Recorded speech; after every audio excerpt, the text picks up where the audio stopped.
So, hello everyone, I welcome you all. In this session, we shall be addressing the amendments which are relevant for May and November 2022 attempt for CA Inter income tax paper. तो मेरा जो पूरा discussion का style रहेगा उसमें मैं basically बात कर रहा हूँ रिपीटर्स की, उनके एंगल से ज़्यादा बात करूंगा कि देखो आपने पहले जब अटेम्प्ट दिया था से दिसंबर 2021, तो दिसंबर 21 अटेम्प्ट से अब क्या चेंज होने वाला है मई 2022 में, that will be my focus of the discussion. देखिए पिछले साल दिसंबर 21 में जो असेसमेंट ईयर लगता था वो था असेसमेंट ईयर 21-22। अब जो असेसमेंट ईयर लगेगा वो लगेगा असेसमेंट ईयर 22-23। तो सबसे पहला ये चेंज है, और क्योंकि असेसमेंट ईयर चेंज हो जाता है तो हमको ये रूल पता है कि every year is a different unit of taxation. तो पिछले साल के रूल्स अलग थे, इस साल के रूल्स अलग है। कुछ चेंजेस आए हैं, जो चेंजेस आए थे बाय द फाइनेंस एक्ट 2021, पिछले साल चेंजेस आए थे, वो चेंजेस की लाइट में हम अपने असेसमेंट ईयर को चेंज करेंगे। सो असेसमेंट ईयर 22-23 में बाकी सब चीजें सेम हैं, केवल यहां पर 16 चेंजेस हैं जो इस वर्किंग शीट में मैंने डिस्कस करने वाला हूं। 16 changes only. So think of it, entire law is same except this 16 changes. अब इन 16 चेंजेस में कुछ बड़े चेंजेस हैं और कुछ छोटे छोटे चेंजेस हैं। तो पहले मैं छोटे छोटे चेंजेस को फटाफट से खत्म करता हूं, then I will push to the bigger changes. तो एक ये बहुत छोटा सा चेंज है जो इस साल आया है, that is about the rate of tax.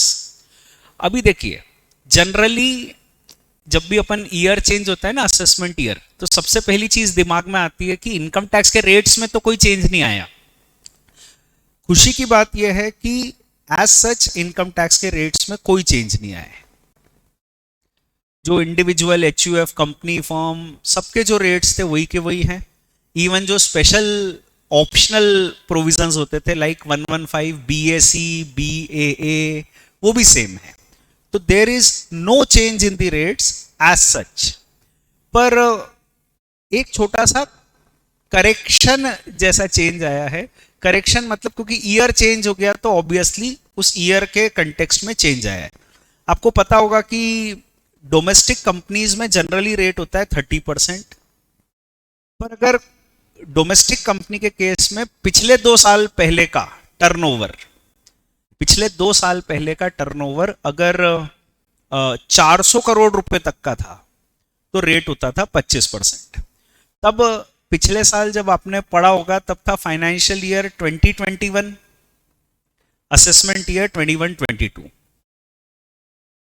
तो हम ये कहते थे कि असेसमेंट ईयर 21-22 के लिए हमको देखना है फाइनेंशियल ईयर 18-19 का टर्नओवर। 18-19 का टर्नओवर अगर 400 करोड़ तक है तो 25% रेट है।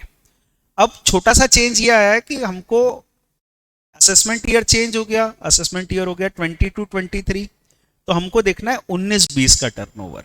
19-20 का टर्नओवर अगर 400 करोड़ तक है तो हमको 25% रेट लगेगा, है ना। यहाँ थोड़ा गलत लिखा है, उसको भी मैं ठीक कर देता हूँ।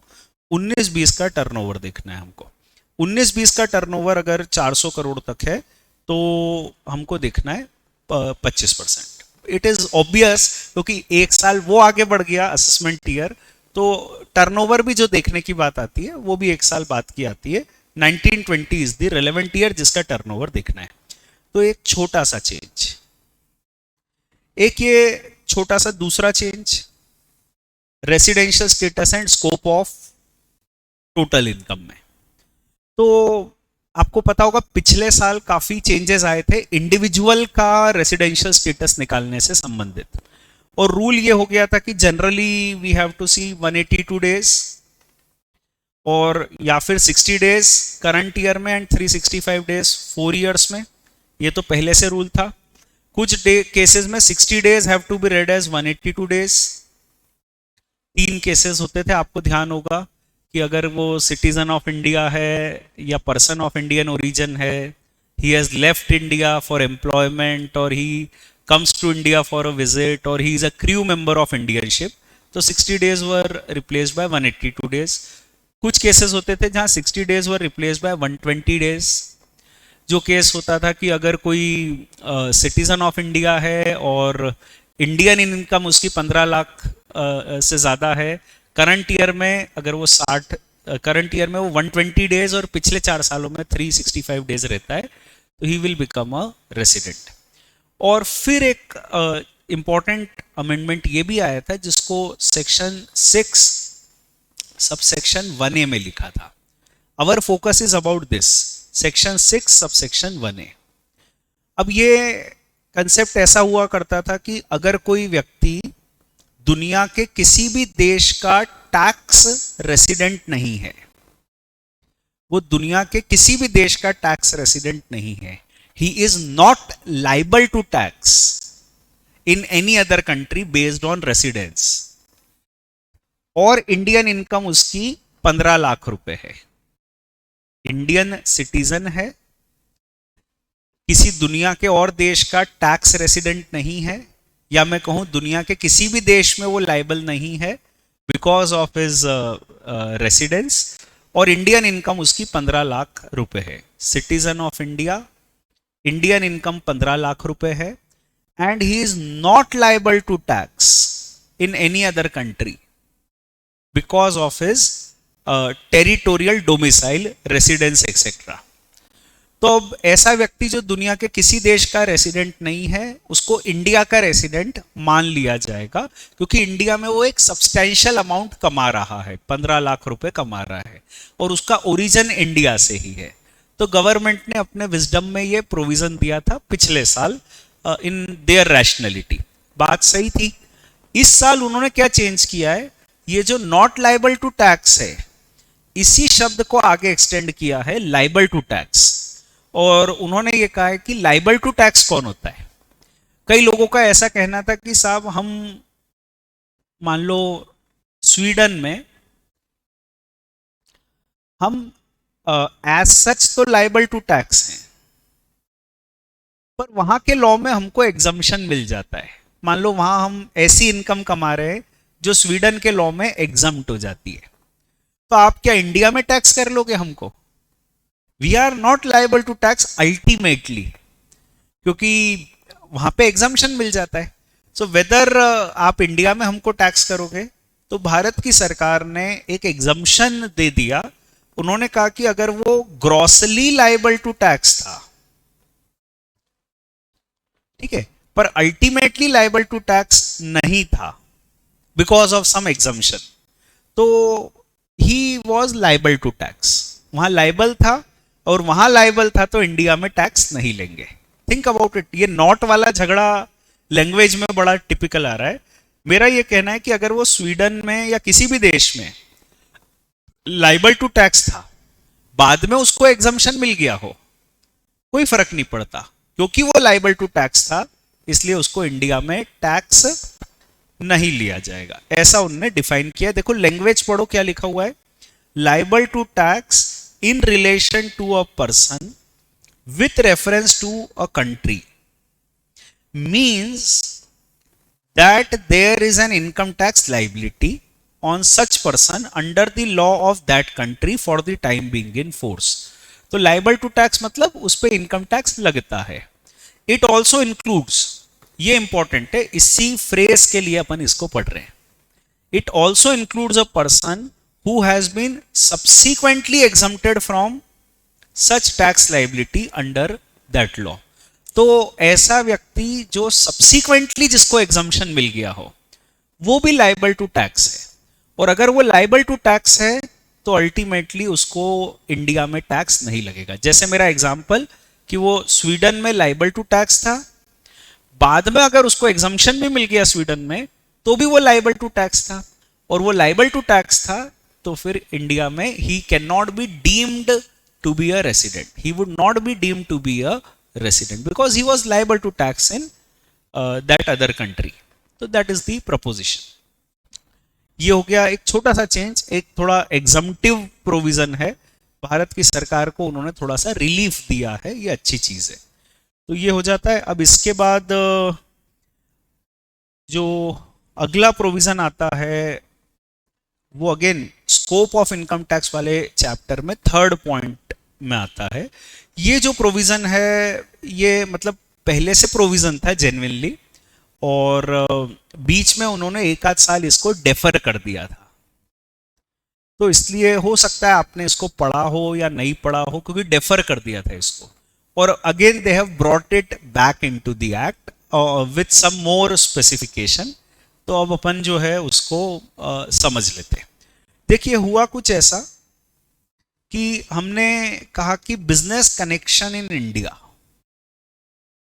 business income is accrued in India if you have a business connection in India.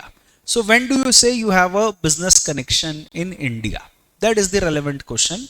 When do you say that you have a business connection in India? तो उसके लिए हम बात करते हैं कि you should have a physical presence in India. India में आपकी कोई ब्रांच है, ऑफिस है, फैक्ट्री है, सेटअप है, कोई गोडाउन है। इंडिया में अगर आपका कोई फिजिकल प्रेजेंस है तो हम कहते हैं you have a business connection in India. That is what we say. However आज के समय फिजिकल प्रेजेंस होना तो बहुत ही अच्छी बात है, पर आजकल अक्सर होता है that they have a presence in the cyber space of India. They have a virtual presence in India. So whether having a virtual presence in India, having a digital presence in India, is it a presence in India? Do you say you have a business connection in India? Think about it कि मान लो कोई foreign की company है, वो India में कोई YouTube channel चला रही है। कोई इंडिविजुअल है, मान लो वो यूट्यूब चैनल चला रहा है, प्यूडीपाई है और उसका इंडिया में यूट्यूब चैनल लोग देखते हैं और बहुत सारे सब्सक्राइबर्स हैं उसमें, या किसी का फेसबुक पेज है, लोग उसको फॉलो करते हैं। तो द क्वेश्चन इज क्या किसी व्यक्ति का इंडिया में वर्चुअल प्रेजेंस होना बिजनेस कनेक्शन है? That is the question. तो उन्होंने ये कहा कि यस, इंडिया में सिग्निफिकेंट इकोनॉमिक प्रेजेंस होना भी बिजनेस कनेक्शन है। इंडिया में सिग्निफिकेंट इकोनॉमिक प्रेजेंस होना भी बिजनेस कनेक्शन है। देखिए ये चीज 2-3 साल पहले आ गई थी, अभी भी ये है, इसको फिर पढ़ा रहा हूं मैं, हो सकता है आपने पहले पढ़ी हो, फिर बता रहा हूं मैं। माय आइडिया इज कि बीच में एक आध साल इसको डेफर कर दिया था, इसलिए नए सिरे से बता रहा हूं।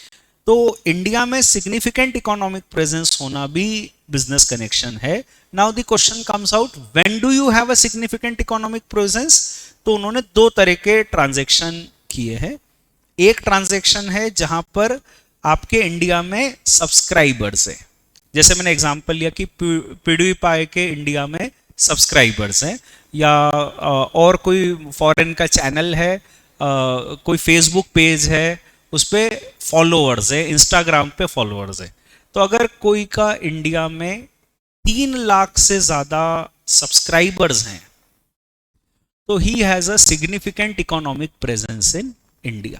तो थिंक ऑफ इट, प्यूडीपाई के जो इंडियन सब्सक्राइबर्स हैं उसका नंबर अगर 3 लाख से ज्यादा है, या आप एग्जांपल ले सकते हो कि टॉम क्रूज के फेसबुक पे जो इंडियन फॉलोअर्स है वो अगर 3 लाख से ज्यादा है तो he has a significant economic presence in India.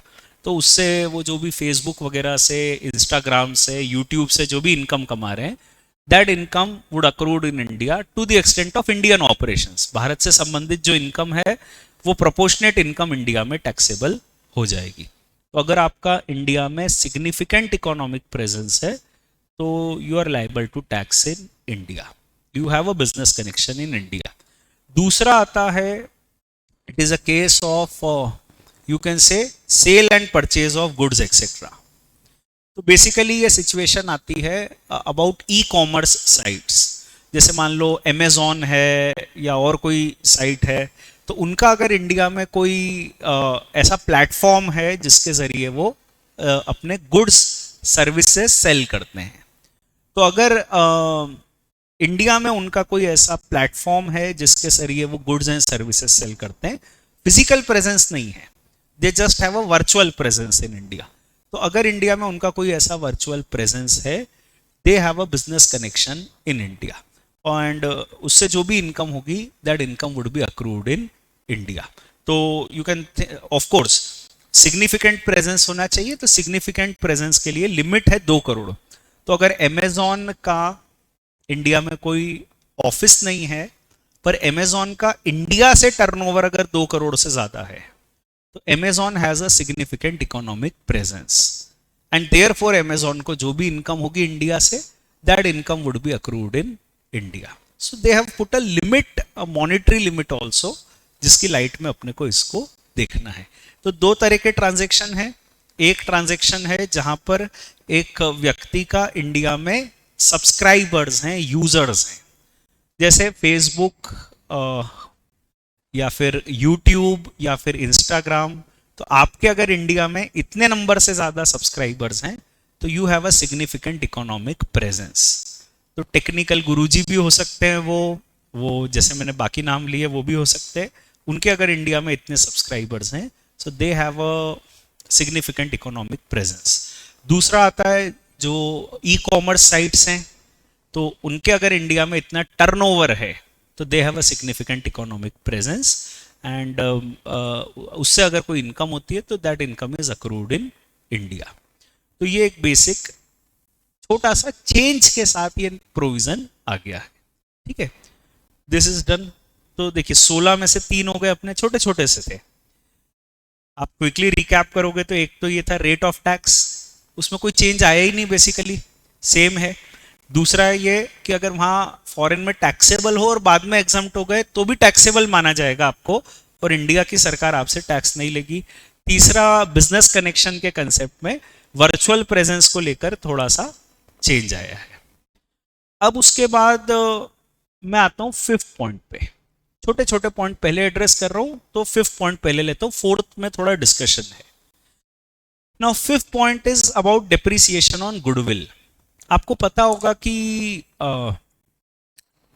Depreciation intangibles पर भी मिलता है, और 7 कैटेगरी के इंटेंजिबल्स होते हैं, जिसमें होता है know how, copyright, patent, trademark, franchise, licence, और आखिरी होता है एनी अदर बिजनेस और commercial right of similar nature.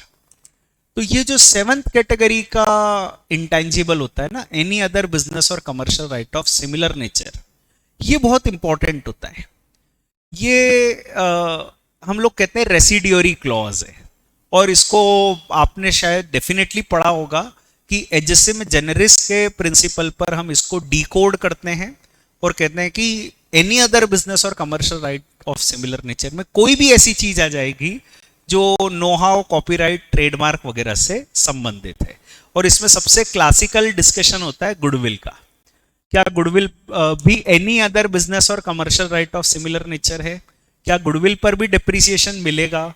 ये एक कॉमन डिस्कशन का मैटर है, और डेफिनेटली आपने ये पढ़ा होगा कि there is a Supreme Court judgment Smifs Securities, जिसमें सुप्रीम कोर्ट ने कहा था कि goodwill falls under the category of any other business और commercial right of similar nature, and because goodwill falls under the category of any other business और commercial right of similar nature, goodwill is eligible for depreciation. Goodwill पर depreciation मिलेगा as an intangible 25% पे। पुराना law है ये। अब ये तो होता था, उनको लगा कि नहीं, हमको गुडविल पे डिप्रिसिएशन नहीं देना है, तो उन्होंने क्या कह दिया, एनी अदर बिजनेस और commercial right of similar nature पे डिप्रिसिएशन मिलेगा except goodwill of a business और प्रोफेशन। कुल मिला के क्रक्स ये हो गया कि गुडविल पे डिप्रिसिएशन अब नहीं मिलेगा। क्यों नहीं मिलेगा? लिख दिया, इसलिए नहीं मिलेगा। इन देयर ओन विजडम उनको लगा कि हमको गुडविल पे डिप्रिसिएशन नहीं देना है, उन्होंने कह दिया गुडविल पर डिप्रिसिएशन नहीं मिलेगा। ठीक है, अब आगे से कोई केस आता है तो गुडविल पे अपने को डिप्रिसिएशन नहीं देना है। ये तो हो गई बात। पर कई ऐसे लोग होंगे जो ऑलरेडी, जिन्होंने गुडविल पहले से खरीद रखी होगी और वो ऑलरेडी गुडविल पे डिप्रिसिएशन दे रहे होंगे। तो जो लोग ऑलरेडी गुडविल पे डिप्रिसिएशन दे रहे हैं उनका क्या होगा? तो उन्होंने कहा कि जो ऑलरेडी दे रहे थे वो तो दे रहे थे, भविष्य में अब उनको गुडविल पे डिप्रिसिएशन नहीं मिलेगा। तो मान लो एक असेसी है जिसने 2017-18 में कोई गुडविल खरीदी, उसको डिप्रिसिएशन लेने लग गया, वो ब्लॉक में मर्ज कर दिया। अब 2021 में आपने कह दिया कि फाइनेंशियल ईयर 21-22 से गुडविल पे डिप्रिसिएशन नहीं मिलेगा। ये एसेट तो ऑलरेडी ब्लॉक में मर्ज हो चुका है और ब्लॉक पे डिप्रिसिएशन देते हैं हम, इंडिविजुअल एसेट पे तो देते नहीं है डिप्रिसिएशन। तो क्या होगा? उसको क्या ब्लॉक में से अलग करना पड़ेगा क्या गुडविल को? हाँ, उन्होंने दूसरी बात यही कही कि अगर कोई पहले से गुडविल पे डिप्रिसिएशन ले रहा है तो उसकी एक नोशनल डब्ल्यूडीवी निकाली जाएगी और वो नोशनल डब्ल्यूडीवी को ब्लॉक से अलग कर देंगे। तो मतलब crux of the matter is कि गुडविल पे अब डिप्रिसिएशन नहीं मिलेगा, न्यू केस में भी नहीं मिलेगा, नया कोई गुडविल खरीदता है तो भी डिप्रिसिएशन नहीं मिलेगा, एग्जिस्टिंग केस में भी डिप्रिसिएशन नहीं मिलेगा। एग्जिस्टिंग अगर किसी के पास गुडविल है तो अभी तक जो डिप्रिसिएशन ले लिया वो तो ठीक है, अब उसकी नोशनल डब्ल्यूडीवी को ब्लॉक में से हटा दिया जाएगा और अब भविष्य में क्योंकि वो ब्लॉक से हट गई तो उसको गुडविल पे डिप्रिसिएशन नहीं मिलेगा। तो ये उनने कहा। अच्छा, एक तीसरा चेंज और आया जो कैपिटल गेन से संबंधित है। वो चेंज बेसिकली ये है कि गुडविल के केस में क्योंकि अब उसकी नोशनल डब्ल्यूडीवी को ब्लॉक से हटा दिया गया है एग्जिस्टिंग केसेस में, तो ये नोशनल डब्ल्यूडीवी उसकी कॉस्ट ऑफ एक्विजिशन हो जाएगी। गुडविल में आपको पता होगा कि generally cost of acquisition is nil. Goodwill में हम लोग वहां वर्ड यूज करते हैं कैपिटल गेन में सेल्फ जनरेटेड असेट्स। तो सेल्फ जनरेटेड असेट्स के केस में कॉस्ट ऑफ एक्विजिशन निल होती है। अगर उनको परचेज किया गया है तो कॉस्ट ऑफ एक्विजिशन होती है परचेज प्राइस। और अब एक तीसरी चीज और उन्होंने ऐड कर दी कि अगर कोई गुडविल जो पहले डिप्रिसिएशन लेते थे, जिसपे पहले डिप्रिसिएशन लेते थे, तो उसकी cost of acquisition will be the notional WDV, क्योंकि ये डब्ल्यूडीवी का डिडक्शन आपको नहीं मिला, तो that will be your cost, it will not be nil, it will not be purchase price. Purchase price ले लोगे तो फिर डिप्रिसिएशन तो ले चुके हो आप, उतने का तो डबल बेनिफिट मिल ले लोगे। तो उनने कहा कि नहीं, इसकी cost will be the notional WDV. Quite a rational preposition. तो कुल मिलाकर गुडविल को लेकर पूरे इनकम टैक्स में चेंज ये आया है कि स्मिफ्स सिक्योरिटीज के जजमेंट को रिवर्स कर दिया उन्होंने और उन्होंने ये कह दिया कि गुडविल पर डिप्रिसिएशन नहीं मिलेगा। एग्जिस्टिंग कोई ले रहा है डिप्रिसिएशन तो अब से उसको डिप्रिसिएशन नहीं मिलेगा और जो ब्लॉक बैलेंस है उसको भी रीजनेबली उस हिसाब से एडजस्ट कर दिया जाएगा और जो गुडविल का बैलेंस बच गया वो बैलेंस आपकी कॉस्ट हो जाएगी जब भी आप उस गुडविल को बेचोगे। So that is the point which is there. छोटा सा चेंज है, हो गया। एक ये और चेंज आया है, छोटा सा चेंज है, बहुत सारे छोटे छोटे चेंज है इनकम टैक्स में, that is what we are discussing at the first instance.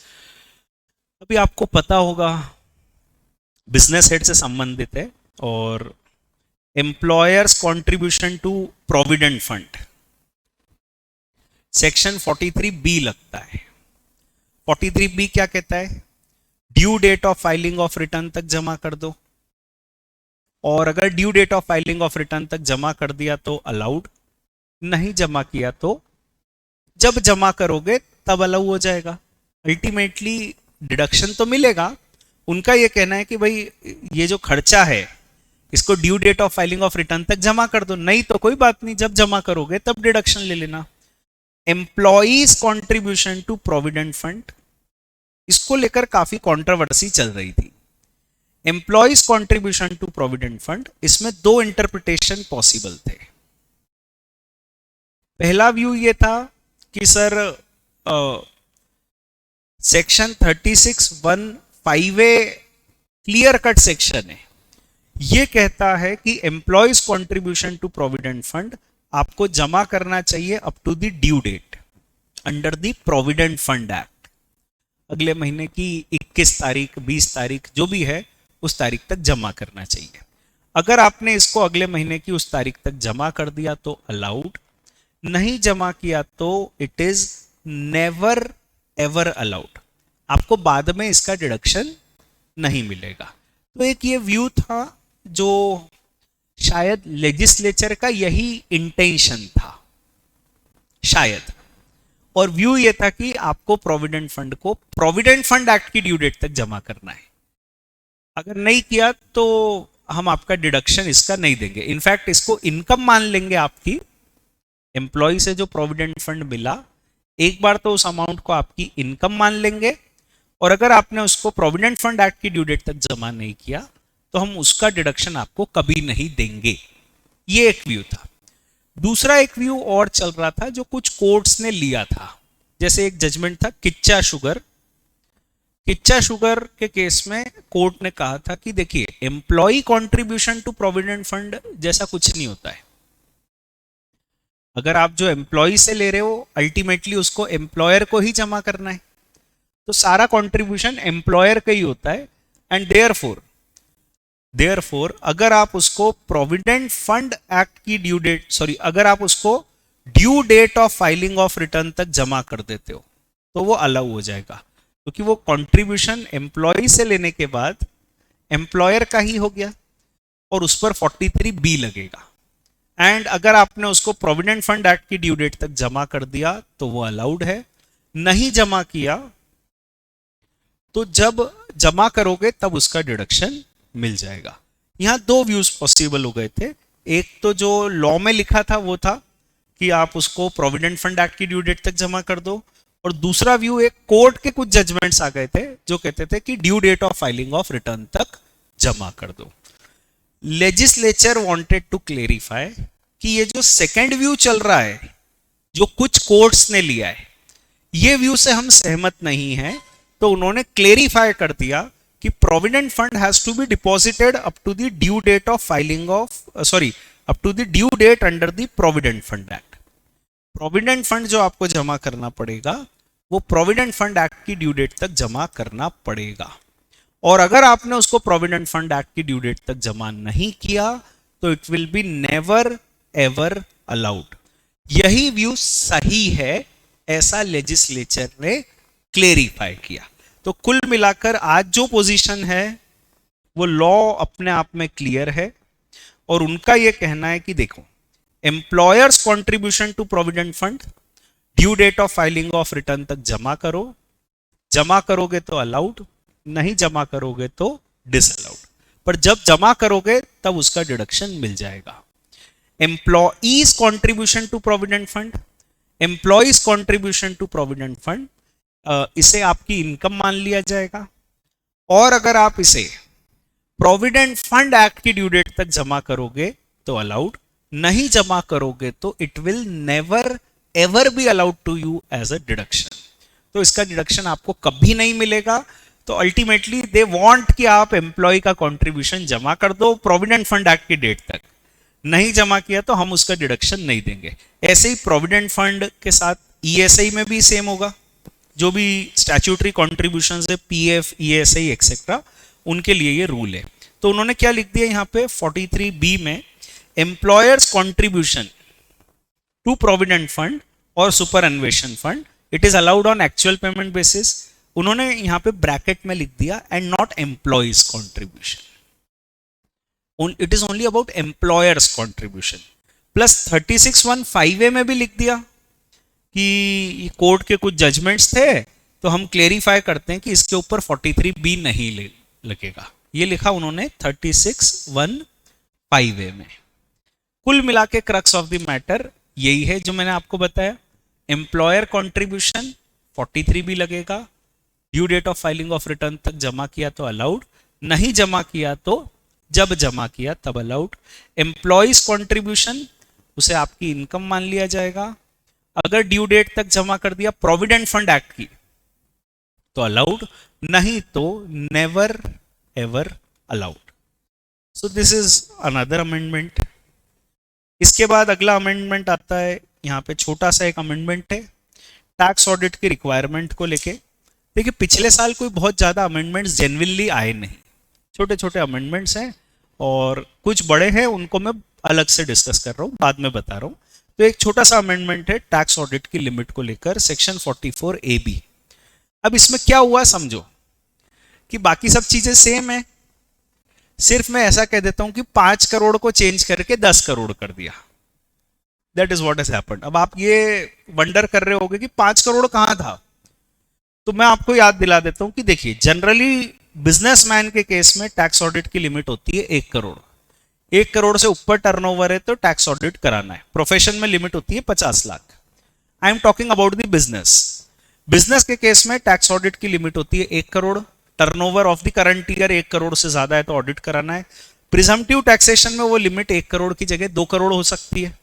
अगर आपका टर्नओवर 2 करोड़ तक है और आप प्रिजम्पटिव टैक्सेशन अंडर 44AD में इनकम ऑफर कर रहे हो तो आपको ऑडिट नहीं कराना है। ये एक एक्सेप्शन है, एक एग्जम्पशन है कि ठीक है if you are going for presumptive audit मत कराओ। 2 करोड़ तक के टर्नओवर में प्रिजम्पटिव होता है, ऑडिट मत कराओ। उसके बाद एक और एक्सेप्शन पिछले साल डाला गया था और वो एक्सेप्शन आपको पता होगा।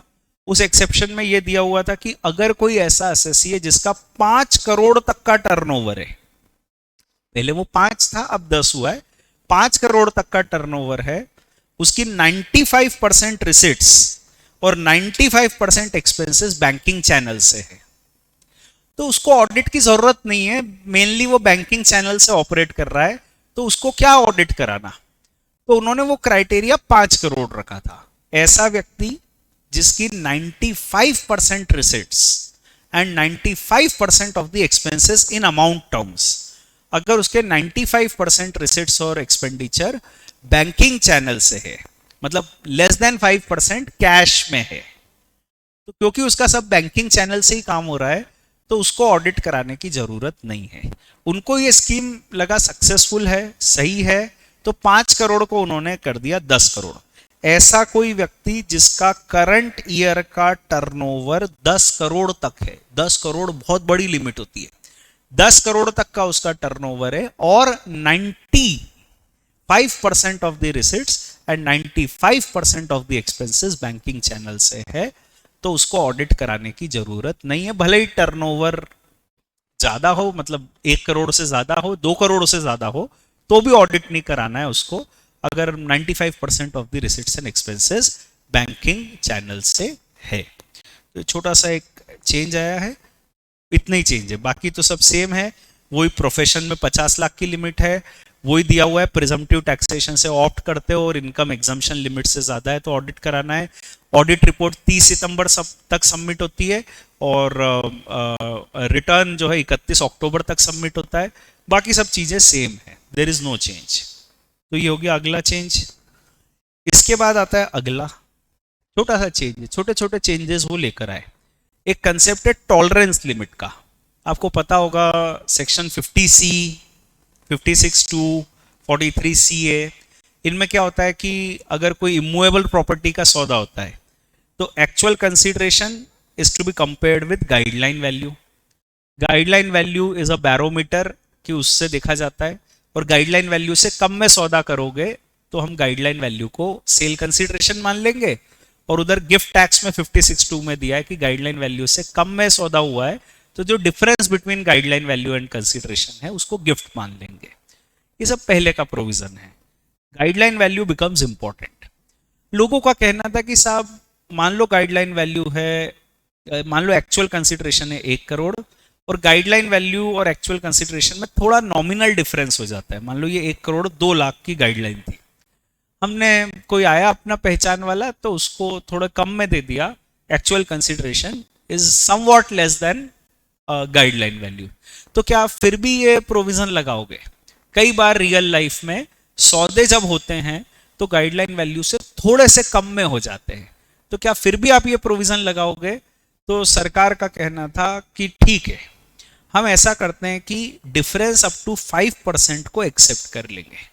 If the difference between actual consideration and guideline value is up to 5% of actual consideration, consideration के 5% तक का डिफरेंस है तो हम उसको टॉलरेट कर लेंगे। बात चल रही थी, लोगों ने कहा 5 तो कम है साहब, 5 को 10 कर दो। तो उन्होंने कहा ठीक है साहब 10%। आपने पिछले साल दिसंबर अटेम्प्ट जब दिया था तो 10% वॉज द टॉलरेंस लिमिट, वो हो गया। अब इस बीच में आ गया कोरोना का समय। कोरोना के समय प्रॉपर्टी के भाव, प्रॉपर्टी बिक नहीं रही है, ऐसा कई लोगों ने अपना ग्रेवाइंस दिया सरकार को, प्रॉब्लम बताई कि साहब हमारी प्रॉपर्टी नहीं बिक रही है, कोरोना का समय प्रॉपर्टी की बिक्री नहीं हो पा रही है। तो सरकार ने कहा ठीक है भाई, इस समय इस कठिन मुश्किल परिस्थिति में अगर कोई प्रॉपर्टी का सौदा करता है सब्जेक्ट टू दीज कंडीशंस, तो instead of 10% we will take the tolerance limit of 20%। अभी देखो वो कठिन परिस्थिति निकल चुकी है, पर वो अपने फाइनेंशियल ईयर में आ रही है, इसलिए अपने को पढ़ना है। ठीक है, अभी क्या हुआ, उन्होंने क्या कहा कि आपने जो इमूवेबल प्रॉपर्टी बेची वो जमीन वमीन नहीं होनी चाहिए, it should be a residential unit. दूसरी बात उन्होंने कही कि ये जो रेसिडेंशियल यूनिट है इन डेट्स के बीच में सौदा होना चाहिए। एक्वायर्ड यहां लिखा है, एक्वायर्ड की जगह सोल्ड भी हो सकता है। सोल्ड सेलर के एंगल से है, एक्वायर्ड बायर के एंगल से। बायर पे गिफ्ट टैक्स लगता है, सेलर पे 50C और 43CA लगता है, तो दोनों के एंगल से। तो अगर मैंने कोई रेसिडेंशियल यूनिट इन डेट्स के बीच में बेची या खरीदी, ठीक है, it is by way of first time allotment of the unit. और ये मतलब मैंने बाजार से खरीदी बेची नहीं है, ये मैंने बिल्डर से खरीदी बेची है, सोसाइटी से खरीदी बेची है। बिल्डरों की जमीन नहीं बिक रही, बिल्डरों की प्रॉब्लम होगी कि साहब ये बिक नहीं रही है, मकान बने हुए हैं बिक नहीं रहे हैं, तो बिल्डरों की समस्या के लिए उन्होंने कहा भाई it is first time allotment of the unit, builder ने आपको ये दिया है या builder is the seller, and then consideration 2 crore तक का है। तो यहाँ पे जो ट्रांजैक्शन वैल्यू है वो बहुत लंबा चौड़ा नहीं है, 2 करोड़ तक का है, 2 करोड़ तक का ये प्रॉपर्टी है। और ये सेलर की स्टॉक इन ट्रेड है, बिल्डर है, मैंने आपको बताया सेलर इज अ बिल्डर, तो सेलर का ये स्टॉक इन ट्रेड है। ठीक है, अगर ये सारी कंडीशंस फुलफिल होती है, मतलब समझो मैं हूं कोई बायर, एंड यूजर और एंड यूजर या इन्वेस्टर, और मैंने बिल्डर से एक मकान खरीदा। ये मकान 2 करोड़ रुपए तक का है, इन डेट्स के बीच में खरीदा, तो बिल्डर के ऊपर 43CA नहीं लगेगा और मेरे ऊपर 56(2) नहीं लगेगा अगर 20% तक का टॉलरेंस लिमिट में ये ट्रांजैक्शन है। तो ये टिपिकल ट्रांजैक्शन उन्होंने कवर किया है, seller builder, buyer and user या इन्वेस्टर, और ट्रांजैक्शन 2 करोड़ तक का है, इन डेट्स के बीच में है, तो उन्होंने कहा भाई 20% तक का टॉलरेंस है तो चलेगा, then we will not interfere. That is the proposition. In the case of immovable property being a residential unit which is sold or acquired between these dates and transfer is by way of first time allotment of the unit, consideration paid or payable does not exceed rupees 2 crores. In such a case, if the seller के लिए अगर ये stock in trade है, तो instead of 10% the tolerance limit will be taken as 20%. तो एक छोटा सा चेंज और है, कोई मेजर चेंज नहीं है, टिपिकली एक सिचुएशन को लेकर है। एग्जाम में आप एक्सपेक्ट कर सकते हो कि आपका जो मेन आंसर है उसमें वो हो सकता है एक पॉइंट ऐड कर दे कि व्हाट इफ ये ट्रांजैक्शन इन डेट्स के बीच में हुआ होता और सेलर के लिए स्टॉक इन ट्रेड होता, या उल्टा कह दें कि सेलर के लिए स्टॉक इन ट्रेड है, व्हाट इफ अगर सेलर के लिए ये स्टॉक इन ट्रेड नहीं होता। तो आपका आंसर ये होगा कि स्टॉक इन ट्रेड है तो 20% की लिमिट लेंगे, स्टॉक इन ट्रेड नहीं है तो 10% की लिमिट लेंगे, उसको लेकर ये प्रोविजन अप्लाई होगा। छोटा सा ये चेंज है, business head and other sources वगैरह को इफेक्ट करता है। एक 9th पॉइंट यहां पे जो है प्रिजम्पटिव टैक्सेशन। अब प्रिजम्पटिव टैक्सेशन में भी बहुत माइनर सा कोई चेंज है, कोई बड़ा सा चेंज नहीं आया है। चेंज ये है कि जो 44 ADA है, आपको पता होगा 44 ADA कब लगता है, प्रोफेशनल्स के केस पे, प्रोफेशनल्स का प्रिजम्पटिव टैक्सेशन है। तो कोई स्पेसिफाइड प्रोफेशनल है उसका टर्नओवर 50 लाख रुपए तक है, तो उसके केस में उसको प्रिजम्पटिव टैक्सेशन लगता है 50% ऑफ द टर्नओवर और more, as the case may be is treated as profit. तो स्पेसिफाइड प्रोफेशनल जिसका टर्नओवर 50 लाख तक है, उसके केस में 50% का प्रिजम्पटिव टैक्सेशन है। अब एक सवाल ये बीच में चल रहा था कि मान लो कोई डॉक्टर है या कोई सीए है, तो इनके ये स्पेसिफाइड प्रोफेशनल हो गए। तो सीए मतलब इंडिविजुअल की बात कर रहे हो आप कि सीए फर्म की भी बात कर रहे हो, या कोई सीए ने मिलके एलएलपी बना ली, या डॉक्टर की कोई कंपनी बना ली, हॉस्पिटल बना लिया। तो whether you are talking about all this things also, specified professional में मतलब इंडिविजुअल ही आएगा या कंपनी वगैरह भी आ जाएगा। तो उन्होंने ये क्लेरिफाई किया कि देखो स्पेसिफाइड प्रोफेशनल में आएगा एक तो रेसिडेंट, नॉन रेसिडेंट नहीं आएगा। दूसरा ये है कि it will cover only individual and firm, even not LLP. तो इंडिविजुअल और फर्म ही केवल एलिजिबल है, और वो भी रेसिडेंट। तो मतलब अगर कोई सीए है, he has to be a resident as well as individual, और सीए रेसिडेंट फर्म यही एलिजिबल होंगी। डॉक्टर है तो he has to be individual और अ फर्म ऑफ डॉक्टर्स, यही एलिजिबल होगी। अगर उनका टोटल टर्नओवर 50 लाख तक है, सब मतलब फर्म का टर्नओवर, तो 50 लाख तक के टर्नओवर में they can go for a presumptive taxation under 44 ADA। So that is the basic philosophy. फर्क इतना है कि पहले ये समझा जा रहा था कि इसमें ऑल कैटेगरी ऑफ पर्संस आ सकते हैं, अब उन्होंने लिमिट कर दिया कि इंडिविजुअल फर्म ही एलिजिबल है। तो एलएलपी भले ही उसका टर्नओवर 50 लाख तक हो, तो भी वो एलिजिबल नहीं है। ठीक है, तो ये एक छोटा चेंज आ गया। इसके बाद I am going two point number 11 here.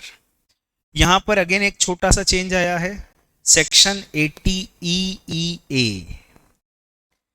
इसमें क्या हुआ कि पिछले 2 सालों से इसकी लिमिट बढ़ाई जा रही है ईयर वाइज। तो इस साल भी बस वही चेंज आया कि ईयर की एक लिमिट इसकी बढ़ा दी। अभी क्या हुआ था मैं आपको प्रैक्टिकली बताता हूँ कि उनका कहना था कि अगर कोई नया हाउसिंग लोन लेता है तो उसको इंटरेस्ट का डिडक्शन जो 2 लाख का मिलता है ना हाउस प्रॉपर्टी हेड में, उसके अलावा उसको 1.5 लाख का एडिशनल डिडक्शन और मिलेगा। तो हाउसिंग लोन पे इंटरेस्ट में उसको 80EEA में 1.5 लाख का डिडक्शन मिलता है, पहले से आपने पढ़ा होगा। अब 80EEA की जो कट ऑफ थी वो ये थी कि 19-20 में उसको मकान खरीदना है, 19-20 में। अब बीच में उनका फिर कोरोना आ गया, तो उन्होंने कहा अच्छा 19-20 की जगह ऐसा ले लो 19-20-20-21। अब ये आ गया 19-20-20-21 और 21-22। सो सैंक्शनड इन बिटवीन 19-20 टू, यहाँ और लिखा है 2 होना चाहिए, 19-20 टू 21-22। तो 21-22 में भी अगर किसी ने मकान खरीदा है तो उसको 80EEA का डिडक्शन मिलेगा। तो अपना ये जो ईयर है ना एग्जाम का, फाइनेंशियल ईयर 21-22, असेसमेंट ईयर 22-23, इसमें भी 80EEA कंटिन्यू होगा, भूलना मत। कई बार क्या होता है ईयर चेंज हो गया तो अपन सोचते हैं अच्छा ये प्रोविजन तो अब खत्म हो गया होगा, तो उन्होंने कहा नहीं रुको, आपके लिए अभी भी रेलेवेंट है। 80EEA is applicable even for assessment year 22-23 because if you purchase the house in up to 31st March 22 you are eligible। छोटा सा चेंज है, ठीक है, डेट एक्सटेंड हो गई बस। फिर एक ये आपको अगेन छोटा सा चेंज आया है due date of filing of return को लेकर। कोई बहुत बड़ा चेंज नहीं है, छोटा सा है, फटाफट से हो जाता है, खत्म करते हैं। हुआ ये कि देखिए due date of filing of return 139(1) में क्या है आपको पता है, नॉन ऑडिट असेसी की ड्यू डेट होती है 31 जुलाई, ऑडिट असेसी की ड्यू डेट होती है 31 अक्टूबर। ट्रांसफर प्राइसिंग में जो लोग फॉल होते हैं उनकी ड्यू डेट होती है 30 नवंबर। ये ड्यू डेट्स नॉर्मली थी, है ना। अब सरकार कोशिश कर रही है कि लोगों को ज्यादा कंप्लायंट बनाए, लोग जल्दी से जल्दी कंप्लायंस करें, बैठे ना रहे। तो उन्होंने बिलेटेड रिटर्न की जो ड्यू डेट थी, आज से कुछ साल पहले होती थी बिलेटेड रिटर्न की due date 1 year from the end of assessment year. तो असेसमेंट ईयर खत्म होने के भी 1 साल बाद तक आप बिलेटेड रिटर्न भर सकते थे, बहुत लंबा समय मिलता था। मान लो असेसमेंट ईयर 22-23 की बात करें अपन, तो 22-23 का रिटर्न आप बिलेटेड भर सकते थे 31 मार्च 24 तक। कई साल पहले ऐसा होता था। सरकार ने कहा नहीं, हम करते हैं बिलेटेड रिटर्न की date up to the end of the assessment year. आपने जो पढ़ा होगा, मेरे ख्याल से वो पढ़ा होगा कि बिलेटेड रिटर्न की जो डेट होती है that is up to the end of the assessment year, up to the end of the assessment year 31 March 23। Assessment year अगर 22-23 है तो belated return can be filed up to 31 March 23, up to the end of the assessment year. शायद ये आपने पढ़ा होगा। पर उनने फिर कहा कि नहीं, मार्च भी बहुत देर हो रही है, आप तो ऐसा करो दिसंबर तक ही भर दो। तो 31 दिसंबर 22 is the new date. Belated return can be filed only up to the 31st December of the assessment year. So if your assessment year is say assessment year 22-23, now the belated return can be filed only up to 31st December 22। इसी प्रकार से 139(5) इसमें यह कहा गया है कि assessment year 22-23 है, तो रिवाइज रिटर्न की भी जो ड्यू डेट है वो रहेगी अप टू 31 दिसंबर 2022। तो belated return as well as revise return की जो ड्यू डेट है वो दिसंबर पर ही लिमिट कर दी गई है कि दिसंबर तक ही आपको बिलेटेड रिटर्न भरना है, दिसंबर तक ही आपको रिवाइज रिटर्न भरना है। सो that is the new cut off. जो मार्च था उसको 3 महीने पहले कर दिया, दिसंबर। A belated return can be filed maximum up to 31st December of the assessment year. A revised return can be filed maximum up to 31st December of the assessment year. तो change 3 महीने पहले का हो गया, ये हो गया।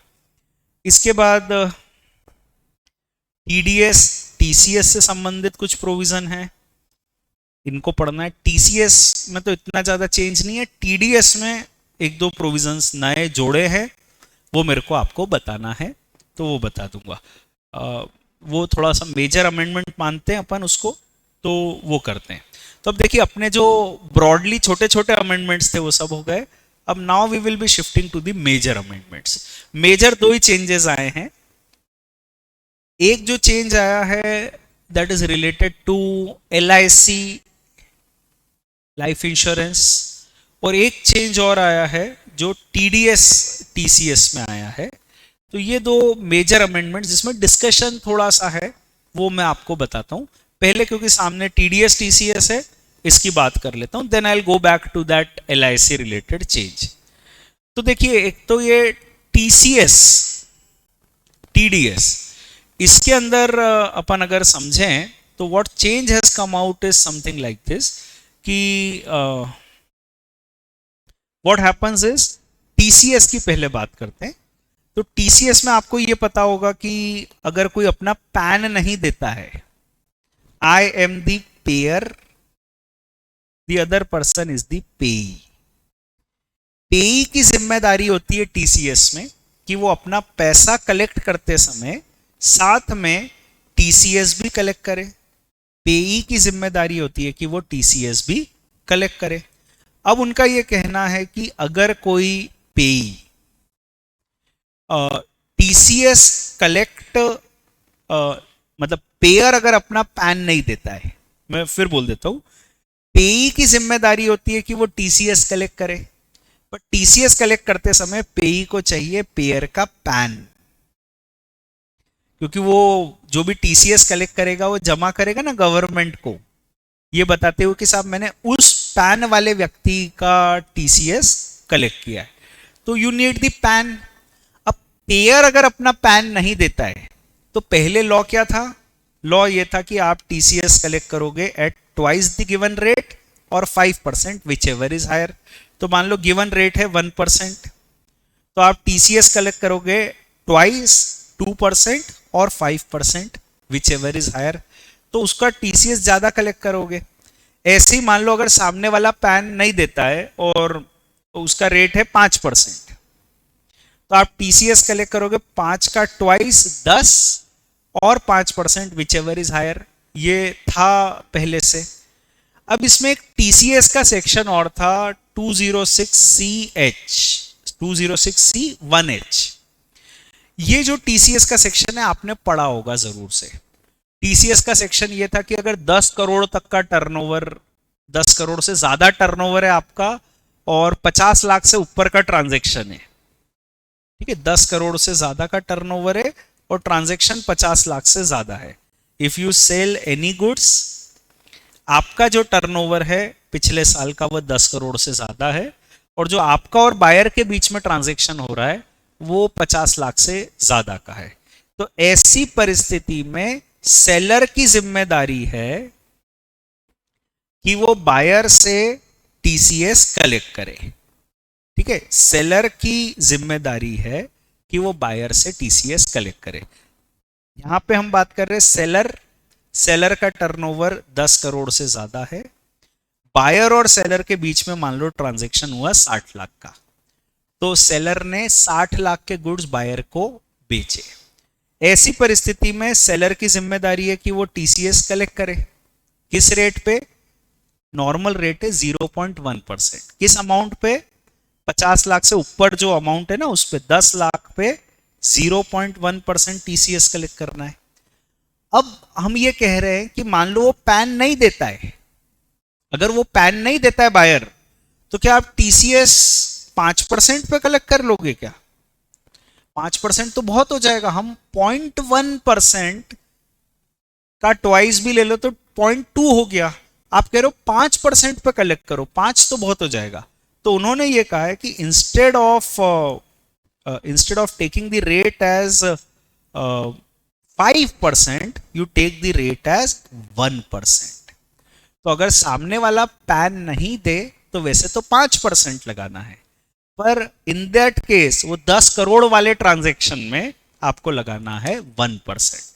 Twice the given rate तो 0.2% हो गया, और 5 विच एवर इज हायर और 1 विच एवर इज हायर, तो आपको 1% पे टीसीएस कलेक्ट करना है।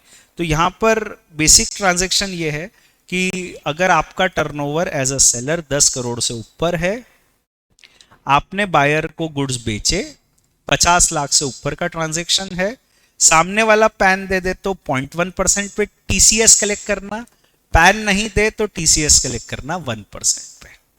That is the only change which has happened in this particular thing. ठीक है, ये चीज थोड़ा ध्यान रखो क्योंकि यहाँ पे अभी टेक्निकल बातें हैं। एक तो ये है कि सामने वाला पैन नहीं दे तो 1% पे टीसीएस कलेक्ट कर लेना। दूसरा एक ये उन्होंने और चीज दी है कि देखो हम लोग डिस्करेज करना चाहते हैं उन लोगों को जो अपना इनकम टैक्स रिटर्न नहीं भरते। जो भी लोग अपना इनकम टैक्स रिटर्न नहीं भरते हैं हम उनको डिस्करेज करना चाहते हैं। तो डिस्करेज कैसे करें? तो उन्होंने फिर ये एक प्रोविजन दिया है कि अगर आप ऐसे व्यक्ति से डील कर रहे हो, यू आर दी सेलर पेई लेसर, है ना, टीसीएस में सब पे लगता है ना, लीज पे भी टीसीएस होता है, सेल पे भी होता है, अदरवाइज भी कुछ चीजों में होता है। तो यू आर दी सेलर। अगर बायर ऐसा व्यक्ति है जो रिटर्न नहीं भर रहा है, पिछले 2-3 साल से बायर रिटर्न नहीं भर रहा है, तो आप उसका टीसीएस गिवन रेट से ज्यादा रेट पर कलेक्ट करोगे। बायर अगर रिटर्न नहीं भर रहा है, भले ही वो पैन दे दे, आप उसका टीसीएस कलेक्ट करोगे एक डिफरेंट रेट पे। किस रेट पे? ट्वाइस द गिवन रेट और 5%, विच एवर इज हायर। और 206C1H के केस में, 10 करोड़ वाले केस में 5 की जगह 1% लिया जाएगा। तो एक ये नया प्रिंसिपल ऐड किया गया है कि अगर आप ऐसे व्यक्ति के साथ ट्रांजैक्शन कर रहे हो who is a non filer, return नहीं भरता है। अब सोचो, आपको पता करना पड़ेगा, आप किसी को गुड्स बेच रहे हो तो उससे पूछना पड़ेगा भैया तू इनकम टैक्स रिटर्न भरता है कि नहीं भरता है। अच्छा, मैं 5% पे टीसीएस कलेक्ट करूंगा। रिटर्न भरता है, कोई बात नहीं, मैं गिवन रेट पे टीसीएस कलेक्ट करूंगा, पर पैन दे दे। पैन नहीं देगा तो फिर 5%। तो basically they are casting a lot of obligations on the seller, seller के ऊपर सारी जिम्मेदारी दे रहे हैं। मैं किसी को गुड्स बेचूं तो उससे उसका पैन लूं, उसके बाद पैन दे रहा है या नहीं दे रहा है, उसका इनकम टैक्स रिटर्न वो कितने साल से नहीं भर रहा है ये देखूं। अगर वो पिछले कई साल से रिटर्न नहीं भर रहा है तो उसका टीसीएस 5% पे गिवन रेट का ट्वाइस और 5% विच एवर इज हायर पे कलेक्ट करूं। यहां पे देखो लैंग्वेज देखो और आपको पता चलेगा कितने साल के रिटर्न की बात कर रहे हैं वो। तो उन्होंने कहा कि section 206 CCA would apply on any sum or amount received by a person from a specified person. Specified person मतलब non filer of the return, और कितने साल से रिटर्न नहीं भर रहा है, ऐसे ही टीडीएस में भी कंसेप्ट है तो वहां भी ये बताऊंगा। तो non filer of the return अगर है वो पिछले कुछ सालों से 2 साल बेसिकली उससे वो रिटर्न नहीं भर रहा है तो आप उसका टीसीएस कलेक्ट करोगे ट्वाइस द गिवन रेट और 5% विच एवर इज हायर। तो ये 2 केसेस आ गए जहां पे आप टीसीएस के रेट में ट्वीट करोगे, उसको आप चेंज कर दोगे। एक केस आता है, वो केस आता है कि अगर वो पैन नहीं देता है तो आप टीसीएस कलेक्ट करोगे ट्वाइस द गिवन रेट और 5% विच एवर इज हायर। ये पहले से था, इसमें सिर्फ चेंज इतना सा आया कि वो 10 करोड़ वाले केस में instead of taking 5% we will take 1%। दूसरा एक नया केस आ गया जहां पे आप यही प्रिंसिपल लगाओगे और वो है कि अगर सामने वाला आपको पैन दे दे भले ही पर वो रिटर्न नहीं भर रहा है कुछ सालों से, तो आप टीसीएस कलेक्ट करोगे at twice the given rate और 5% विच एवर इज हायर। ठीक है, and again 1% in the case of that 10 crore provision. ये हो गया सीएस में ऐसा प्रिंसिपल। ऐसी चीज टीडीएस में भी आई है, सेम चीज टीडीएस में आई है, तो पहले वो बता देता हूं, then I will move to the provisions of TCS and TDS जिसमें चेंज आया है। तो देखिए यहां पे जो है टीडीएस में एक सेक्शन होता था 206AA, बड़ा पॉपुलर सेक्शन है, हम लोग ऐसे ही कोट करते हैं सब्जेक्ट टू 206AA कि हम सामने वाले का टीडीएस काटेंगे मान लो 5% पे, सब्जेक्ट टू 206AA कि सामने वाला पैन नहीं दे तो टीडीएस काटेंगे 5% और 20% विच एवर इज हायर। तो जनरली जो रेट होता है टीडीएस का उस पर टीडीएस काटते, पर अगर सामने वाला पैन नहीं देता है तो हम गिवन रेट और 20% विच एवर इज हायर पे टीडीएस काटते। ये पहले से है, ये पहले से है, गिवन रेट और 20% विच एवर इज हायर पे टीडीएस काटते पहले से है। इसमें एक छोटा चेंज आया है कि वैसे तो गिवन रेट और 20% विच एवर इज हायर करेंगे, पर अगर ये 194O या 194Q का केस है तो इंस्टेड ऑफ गिवन रेट और 20 हम ले लेंगे 5%, मतलब गिवन रेट और 5% विच एवर इज हायर ले लेंगे। 194O क्या है ये आपने पढ़ा होगा पहले। ये जो सेक्शन है ये है ई कॉमर्स के केस में, जैसे अमेज़न में जो सेलर्स होते हैं, तो जब अमेज़न अपने सेलर को पेमेंट करता है, अमेज़न ने गुड्स बेचे, एक प्लेटफॉर्म है, मैं सेलर हूं आप बायर हो, मैंने गुड्स बेचे आपको अमेज़न के जरिए, अमेज़न बायर से पैसा ले लेगा आपसे और वो जो आपसे पैसे लिए वो मुझे देगा, पर जब वो मुझे पैसे देगा उस पर तो कोई टीडीएस नहीं थी। तो उनका ये कहना था कि अमेज़न या कोई भी ई कॉमर्स ऑपरेटर जब सेलर को पैसे देगा तो अमेज़न की जिम्मेदारी है कि वो सेलर का टीडीएस डिडक्ट करे। ई कॉमर्स ऑपरेटर अगर ई कॉमर्स सेलर को पैसा देगा तो ई कॉमर्स ऑपरेटर की जिम्मेदारी है कि वो टीडीएस डिडक्ट करे। वहां रेट बड़ा नॉमिनल सा है, कुछ 1% रेट है। तो अब ये हो गया कि साहब अगर सामने वाला पैन नहीं दे तो 1% और 20 whichever is higher 20% TDS काट लोगे। तो लोगों को थोड़ा सा वो हार्श लग रहा था, तो उन्होंने कह दिया भाई 20 नहीं, चलो 5% काट लेना, अगर सामने वाला पैन नहीं दे तो 5% काट लेना। तो एक तो ये चेंज आया, और एक 194Q ये एक न्यू सेक्शन आया है, ये बताऊंगा, बड़ा इंटरेस्टिंग सेक्शन है, और वो 10 करोड़ वाला कंसेप्ट टीडीएस में भी है, तो ये वो नया सेक्शन है। इसमें भी प्रिंसिपल ये कि सामने वाला पैन नहीं दे तो टीडीएस काटना गिवन रेट और 5% विच एवर इज हायर। तो यहाँ 5% की कहानी है, बताऊंगा। तो पहले से था 206AA, आपको पता था। As per section 206AA it has been provided कि अगर सामने वाला आपको पैन नहीं दे तो गिवन रेट और 20 विच एवर इज हायर लगेगा। दो एक्सेप्शन इस साल जोड़ दिए गए हैं, 194O एग्जिस्टिंग सेक्शन और 194Q नए सेक्शन में, that instead of 20 we will take 5। ये तो हो गई कहानी। अब ये जो सेकंड पॉइंट है यहाँ पे, ये नया जोड़ा है, वही नॉन फाइलर वाला पॉइंट। उनका ये कहना है कि मैं हूं पेयर, डिडक्टर, मैं पेमेंट कर रहा हूं पेई को, डिडक्टी को, है ना। अगर ये डिडक्टी पेई जो इनकम कमा रहा है वो पिछले कुछ सालों से रिटर्न नहीं भर रहा है, तो मैं उसका टीडीएस काटूंगा गिवन रेट और 5% विच एवर इज हायर पे। तो टीसीएस में भी ऐसा था। टीसीएस में ये था ट्वाइस द गिवन रेट और 5% whichever is higher.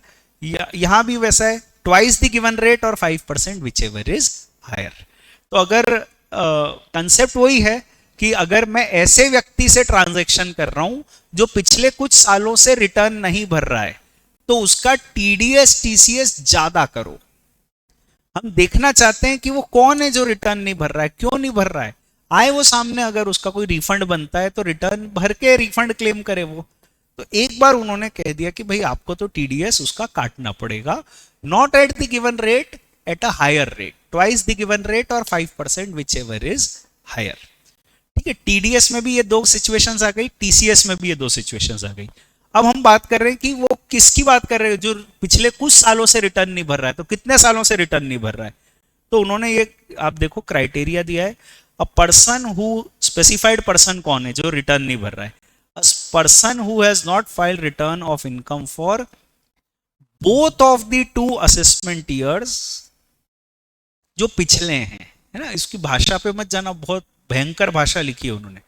Both of the returns for both of the assessment years relevant to the 2 preceding previous years, preceding the previous year in which the TDS is required to be deducted।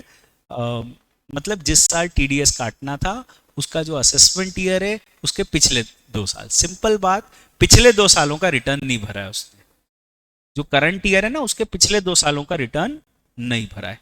Return नहीं भरा है और उन सालों की due date expire हो गई है, उन सालों का रिटर्न नहीं भरा और रिटर्न भरने की तारीख निकल गई, तो अब तो रिटर्न भरेगा नहीं शायद वो।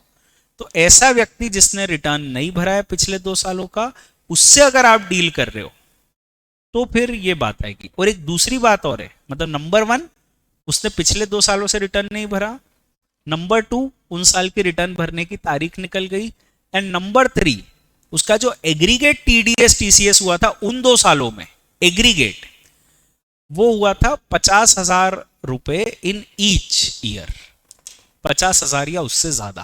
तो उसका टीडीएस भी एक अच्छा रीजनेबल हुआ। अब आप सोचो, मैं किसी को पेमेंट कर रहा हूं, मेरे को उससे क्या पूछना है, उसका पैन नहीं दे तो 20% काट लूं। दूसरा, उससे पूछना है भैया कितने साल से रिटर्न भर रहे हो, पिछले सालों का भरा कि नहीं, रिटर्न की कॉपी मांगनी है उसकी। अगर उसने रिटर्न नहीं भरा पिछले 2 साल में तो मेरे को पूछना है अच्छा उन सालों में आपका टीडीएस टीसीएस कितना हुआ था। दोनों सालों में 50-50 हजार का टीडीएस अगर उसका हुआ हो तो मेरे को लगाना है ये नया प्रोविजन, इसमें मैं टीडीएस उसका आप काट लूंगा, भले ही वो पैन दे रहा है, मैं टीडीएस काट लूंगा ट्वाइस द गिवन रेट और 5% विच एवर इज हायर। अब मान लो गिवन रेट ही 10% है तो मैं टीडीएस 20% काट लूंगा। गिवन रेट अगर 30% है तो मैं 60% टीडीएस काट लूंगा। That is the strange thing which is there. तो मेरे को ऐसी इंफॉर्मेशन लेनी पड़ेगी, सामने वाला दे दे ये इंफॉर्मेशन, ये पक्का नहीं है, पर मुझे तो मांगना पड़ेगा कि भैया ये इंफॉर्मेशन दो, उसी बेसिस पे हम कंपाइल कर पाएंगे कि तुम्हारा टीडीएस काटना है कि नहीं, किस रेट पे काटना है, एक्सेट्रा एक्सेट्रा। तो ये प्रपोजिशन है जो दिया गया है। अच्छा, यहाँ पर एक एग्जाम्पशन भी दिया गया है कि ये सब सेक्शन नहीं लगेगा अगर वो नॉन रेसिडेंट है। अगर वो नॉन रेसिडेंट है तो वो रिटर्न क्यों भर रहा होगा इंडिया में, तो फिर ये प्रोविजन नहीं लगेगा। दूसरा, इन सेक्शन के टीडीएस में ये प्रोविजन नहीं लगेगा। देखो ये सेक्शन नंबर याद होने चाहिए टीडीएस में, 192 मतलब सैलरी पे टीडीएस है ना, 194 B and double B lottery, horse racing etcetera, 192 A मतलब वो पेंशन, एग्रीगेट ऑफ पेंशन, उसका है टीडीएस। तो ऐसे अपने को याद होने चाहिए। तो उनका ये कहना है कि भाई ये वाले अगर केसेस है तो फिर ये सेक्शन नहीं लगेगा। सेक्शन नहीं लगेगा मतलब नॉर्मली जैसे टीडीएस काटते हो काट देना। तो ये कुल मिला के प्रपोजिशन है। Crux of the matter, crux of the matter, TDS और टीसीएस दोनों में ये एक नया कंसेप्ट दिया है कि अगर हम ऐसे व्यक्ति से डील कर रहे हैं जो पिछले 2 साल से रिटर्न नहीं भर रहा है और उसका टीडीएस भी रीजनेबली कट रहा है पिछले 2 सालों में, टीडीएस टीसीएस, तो फिर ऐसी परिस्थिति में हमको उसका टीडीएस या टीसीएस गिवन रेट से ज्यादा करना है, ट्वाइस द गिवन रेट और 5% विच एवर इज हायर पे करना है। That is the concept which is given. बाकी वो जो था पैन नहीं देता है वाला, वो पहले से था, अभी भी है, दैट कंसेप्ट कंटिन्यूस। तो ये हो गया एक basic change in the TDS TCS concept कि अब ऐसे लोगों से डील करने पर भी टीडीएस टीसीएस ज्यादा रेट पे होगा। मेरे को लगता है ऐसा क्वेश्चन एग्जाम में जरूर आ सकता है, क्योंकि ये रियल लाइफ में काफी अफेक्ट करता है लोगों को कि साहब हमने गुड्स उसको बेचे, तो बायर के बारे में हमको ये जानकारी होनी चाहिए कि बायर कितने साल से रिटर्न नहीं भर रहा है, उसका पिछले सालों में टीडीएस टीसीएस कितना हुआ था। अगर वो लिमिट के बाहर है तो we have to deduct the TDS at twice the given rate और collect the TCS at twice the given rate or 5% whichever is higher, or 1% in the case of 206Q C subsection 1H। ऐसे ही TDS में है कि अगर अब हम goods या कोई ट्रांजैक्शन कर रहे हैं विद पेई, पेई का हमको पता करना है कि उसने रिटर्न कितने सालों में भरा था, नहीं भरा था, और अगर उसने पिछले 2 साल में रिटर्न नहीं भरा है प्लस उसका उन सालों में टीडीएस टीसीएस 50,000 से ज्यादा हुआ है, तो we have to deduct the TDS at twice the given rate और 5% whichever is higher. So this concept, this proposition actually comes into play in both the cases. ये हो गया अपना सेक्शन 190, ये हो गया अपना सेक्शन 206A एंड AB। अब टीडीएस के 2 नए सेक्शन अपन पढ़ते हैं और टीसीएस का एग्जिस्टिंग सेक्शन जो है उसमें एक छोटा सा चेंज है, उसके साथ उसको देखते हैं। पहले टीडीएस के प्रोविजन इसलिए पढ़ लेना चाहिए ताकि वो क्लियरिटी बनी रहे। तो टीडीएस में पहले मैं आपको ले जाता हूं 194Q पे। ये जो सेक्शन है ना 194Q, ये सेक्शन मेरे हिसाब से पढ़ने की जरूरत नहीं है क्योंकि आपको आता है टीसीएस के चैप्टर पे। यही सेक्शन टीसीएस के चैप्टर में आपको आता है, पर यही सेक्शन आप टीडीएस के चैप्टर में आपको पढ़ना है। एंगल चेंज हो गया बस। पिछले साल आपने पढ़ा होगा कि अगर कोई का टर्नओवर 10 करोड़ से ज्यादा है, पिछले साल का टर्नओवर 10 करोड़ से ज्यादा है और वो किसी व्यक्ति से ऐसा ट्रांजैक्शन कर रहा है, ऐसा ट्रांजैक्शन कर रहा है जो 50 लाख से ऊपर का है, कोई भी सेल ऑफ एनी गुड्स, तो ऐसी परिस्थिति में उसकी जिम्मेदारी है कि वो टीसीएस कलेक्ट करे ऑन दैट पोर्शन जो 50 लाख से ऊपर है, जो अभी एग्जांपल अपन ने लिया। ठीक है, but now angle will change, समझना। There is a seller,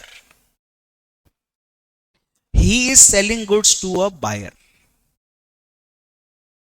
TCS, it says seller का टर्नओवर 10 करोड़ से ज्यादा है, सेलर और बायर के बीच में जो ट्रांजैक्शन है वो 50 लाख से ज्यादा है in the current year. Total aggregate of transaction in current year between seller and buyer 50 lakh से ज्यादा है। तो मान लो सेलर है टाटा स्टील्स, टाटा स्टील से अपन ने स्टील खरीदा, अपन टाटा स्टील के डीलर है मान लो, अपन ने टाटा स्टील से स्टील खरीदा, साल भर में 50 लाख से ज्यादा का स्टील खरीद लिया। अपन डीलर है, स्टील खरीदते 10, 20, 25 करोड़ का स्टील खरीद लेते हैं उनसे। हमने उनसे 50 लाख से ज्यादा का स्टील खरीदा, मान लो 90 लाख का स्टील खरीदा। तो टाटा स्टील की जिम्मेदारी है कि वो हमारा टीसीएस कलेक्ट करे। टाटा स्टील की जिम्मेदारी है कि वो हमारा टीसीएस करे। किस रेट पे? 0.10% की रेट पे। तो वो क्या करेंगे कि 50 लाख पे तो टीसीएस नहीं करेंगे, जो 40 लाख रुपए है 40 लाख पे 0.10 की रेट से टीसीएस कर देंगे। अच्छा, इसमें आपको ये पता होगा कि अगर ये जो बायर है, हमने टाटा स्टील से स्टील खरीदा, तो ये जो बायर है अगर ये अपना पैन नहीं देता है तो टाटा स्टील टीसीएस कर देगा इंस्टेड ऑफ 0.10% 1% पे। और अगर ये नॉन फाइलर ऑफ रिटर्न है, पिछले 2 साल से रिटर्न नहीं भर रहा है, तो फिर टाटा स्टील टीसीएस कर देगा 1% की रेट पे। कुल मिला के ये जो प्रपोजिशन है ये इस प्रकार से है, ठीक है, जो पहले से था टीसीएस में। अब टीडीएस में क्या प्रपोजिशन आया ये समझ लो। टीडीएस में सेक्शन आ गया 194Q टीडीएस। इसमें बेसिकली दे आर सेइंग कि मान लो जो सेलर है, ठीक है, we are now talking about a seller, sorry we are now talking about a buyer. Buyer is the payer. Buyer का टर्नओवर 10 करोड़ से ज्यादा है, प्रीसीडिंग ईयर का बायर का टर्नओवर 10 करोड़ से ज्यादा है। बायर अगर पेमेंट कर रहा है सेलर को, तो बायर की जिम्मेदारी है कि अगर उनके बीच का ट्रांजैक्शन 10 करोड़ से उनके बीच का ट्रांजैक्शन 50 लाख से ज्यादा है, तो बायर की जिम्मेदारी है कि वो सेलर का टीडीएस डिडक्ट करे on amount over and above 50 lakhs at the rate of 0.10%। तो ये ओवरलैपिंग हो गई ना सेक्शन में, पर ओवरलैपिंग एग्जैक्टली नहीं है, क्योंकि वहां पर पर्सन अलग था, सेलर था, यहां पर पर्सन अलग है, बायर है। सेलर की जिम्मेदारी थी कि वो बायर का टीडीएस करे, यहां पे बायर की जिम्मेदारी है कि वो सेलर का टीडीएस करे, ठीक है। वहां पर सेलर की जिम्मेदारी थी कि वो बायर का टीसीएस करे अगर ट्रांजैक्शन 50 लाख से ज्यादा है। टर्नओवर किसका ज्यादा? सेलर का ज्यादा। ट्रांजैक्शन वैल्यू 50 लाख से ज्यादा, तो सेलर बायर का टीसीएस करेंगे। यहां पर बायर का टर्नओवर 10 करोड़ से ज्यादा, ट्रांजैक्शन वैल्यू 50 लाख से ज्यादा, तो यहां पर बायर सेलर का टीडीएस करेंगे। तो this is how this is going to happen here in the TDS, ठीक है। टीडीएस में पढ़ो, देखो क्या लिखा हुआ है, TDS on sale of goods. Sale of goods पे वैसे टीडीएस नहीं होता, इस साल से ले आए वो। किसकी जिम्मेदारी है टीडीएस करने की? बायर की। तो मान लो अपने एग्जांपल में टाटा स्टील आयरन ओर खरीद रही है ना, तो टाटा स्टील का टर्नओवर अगर पिछले साल का 10 करोड़ से ज्यादा है, टाटा स्टील बायर उसका टर्नओवर 10 करोड़ से ज्यादा है, ठीक है, तो टाटा स्टील की जिम्मेदारी है कि वो टीडीएस करे। Who is the assessee? Deductor buyer. Buyer जिसका पिछले साल का टर्नओवर 10 करोड़ से ज्यादा है, किसका टीडीएस काटना है? Seller being a resident.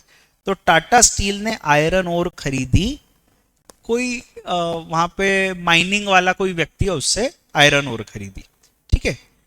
तो टाटा स्टील की जिम्मेदारी है कि वो उस आयरन ओर वाले का टीडीएस करे, किस रेट पे? 0.10% पे। अगर वो पैन नहीं देता है तो इंस्टेड ऑफ 0.10 5% लेंगे, और अगर वो नॉन फाइलर ऑफ रिटर्न है आयरन ओर वाला, तो इसका ट्वाइस रेट और 5% विच एवर इज हायर ले लेंगे, तो 5% पे टीडीएस कर लेंगे। टीडीएस कब काटना है? पेमेंट और credit which ever is earlier के समय, ठीक है। अब यहाँ पे एग्जाम्पशन क्या दिया हुआ है? No TDS where purchase consideration is up to 50 lakhs। तो 50 लाख का कंसिडरेशन है तो टीडीएस नहीं होगा। Where TDS is required under any other section, किसी और सेक्शन में इस पे टीडीएस होता है तो इसमें नहीं होगा, ठीक है। वो तो एक ऑब्वियस सी बात है कि अगर मान लो ये कोई और सेक्शन लगता है तो फिर ये सेक्शन नहीं लगेगा। और तीसरा, अगर TCS is collectible under any section except 206C. तो अगर इस पे TCS होता है किसी और सेक्शन में एक्सेप्ट 206CH, तो फिर इस पे TDS नहीं होगा. तो ये कुल मिलाकर प्रपोजिशन है. अब देखो मैं आपको इसको समझाने की कोशिश करता हूं कि how the things are going to happen. Example 1, seller का टर्नओवर, बायर का turnover of the preceding year, current year का नहीं देखना है. सेलर का टर्नओवर 15 करोड़, बायर का टर्नओवर 5 करोड़. ट्रांजैक्शन वैल्यू से 80 लाख रुपए. नाउ टीडीएस होगा कि टीसीएस. अभी लोग आजकल मिलेंगे तो यही बात करेंगे कि मैं तुम्हारा टीसीएस करूं या तुम मेरा टीडीएस करो. That is going to happen. तो यहां देखो, सेलर का turnover of the preceding year 15 crore, buyer का turnover of the preceding year 5 crore, transaction value 80 lakh रुपए. टीडीएस होगा कि टीसीएस? इस केस में सेलर का टर्नओवर 10 करोड़ से ज्यादा है. सेलर की जिम्मेदारी है कि वो टीसीएस कलेक्ट करे. सेलर जब बायर को गुड्स बेचेगा, सेलर टीसीएस कलेक्ट करेगा 30 लाख रुपए पे 0.10%. एग्जाम्पल 2, सेलर का टर्नओवर 5 करोड़, बायर का turnover 15 crore, transaction value 80 lakh. TDS होगा कि टीसीएस?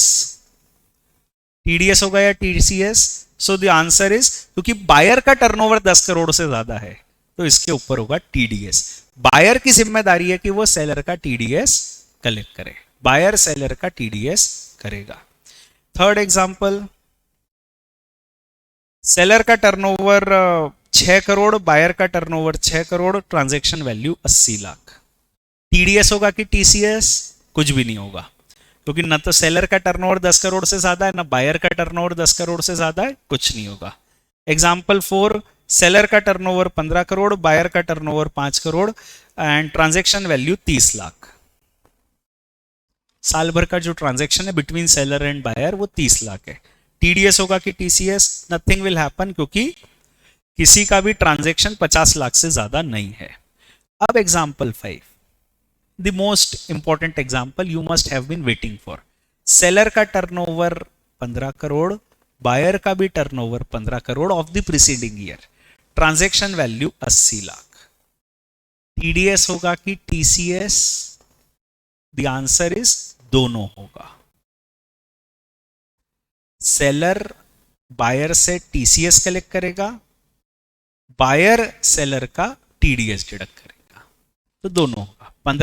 80 लाख में से जो 30 लाख रुपए, 30 लाख का 0.1% सेलर कलेक्ट कर लेगा, 30 लाख का 0.1% बायर डिडक्ट कर लेगा. एंड वो जो 0.1% सेलर ने कलेक्ट किया उसका क्रेडिट बायर को मिल जाएगा, 0.1% जो बायर ने डिडक्ट किया उसका क्रेडिट सेलर को मिल जाएगा. So this is how the things are going to happen. The point is कि अगर टीसीएस कलेक्टेबल है किसी और सेक्शन में या टीडीएस डिडक्टेबल है किसी और सेक्शन में तो फिर ये नहीं लगेगा. पर अगर 194 क्यू और 206C 1H एक साथ भी लग सकते हैं और टिपिकली इस तरीके से लग सकते हैं. तो मेरे ख्याल से ये सारे परम्यूटेशंस हैं जो हो सकते हैं. Ultimately the transactions are covered by TDS and TCS both.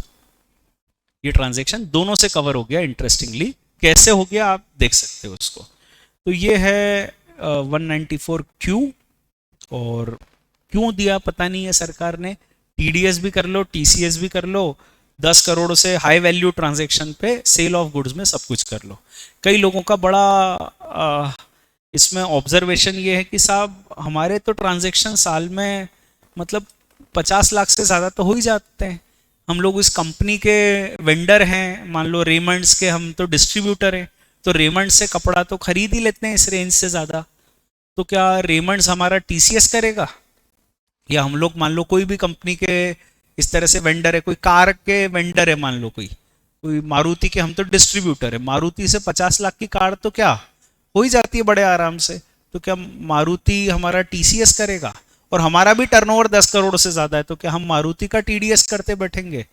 तो बड़ा कॉम्प्लिकेटेड और मतलब पेचीदा मामला हो गया ये कि साहब हमको भी उनका टीडीएस करना है, उनको भी हमारा टीसीएस करना है, 50 लाख से ऊपर के ट्रांजैक्शन में ये कहाँ झमेला आ गया, ऐसा कई लोगों का कहना है। तो ये तो प्रॉब्लम हो जाएगा। But law, they have their own intention,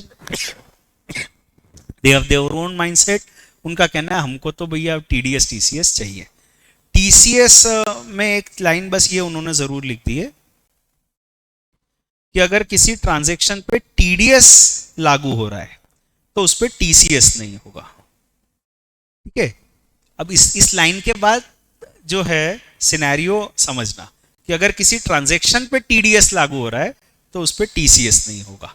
तो इस लाइन के बाद अब जो मैं बताना चाह रहा हूं वो ये है कि इस ट्रांजैक्शन में फिफ्थ वाले एग्जांपल में इस पे टीडीएस हो गया तो टीसीएस नहीं होगा।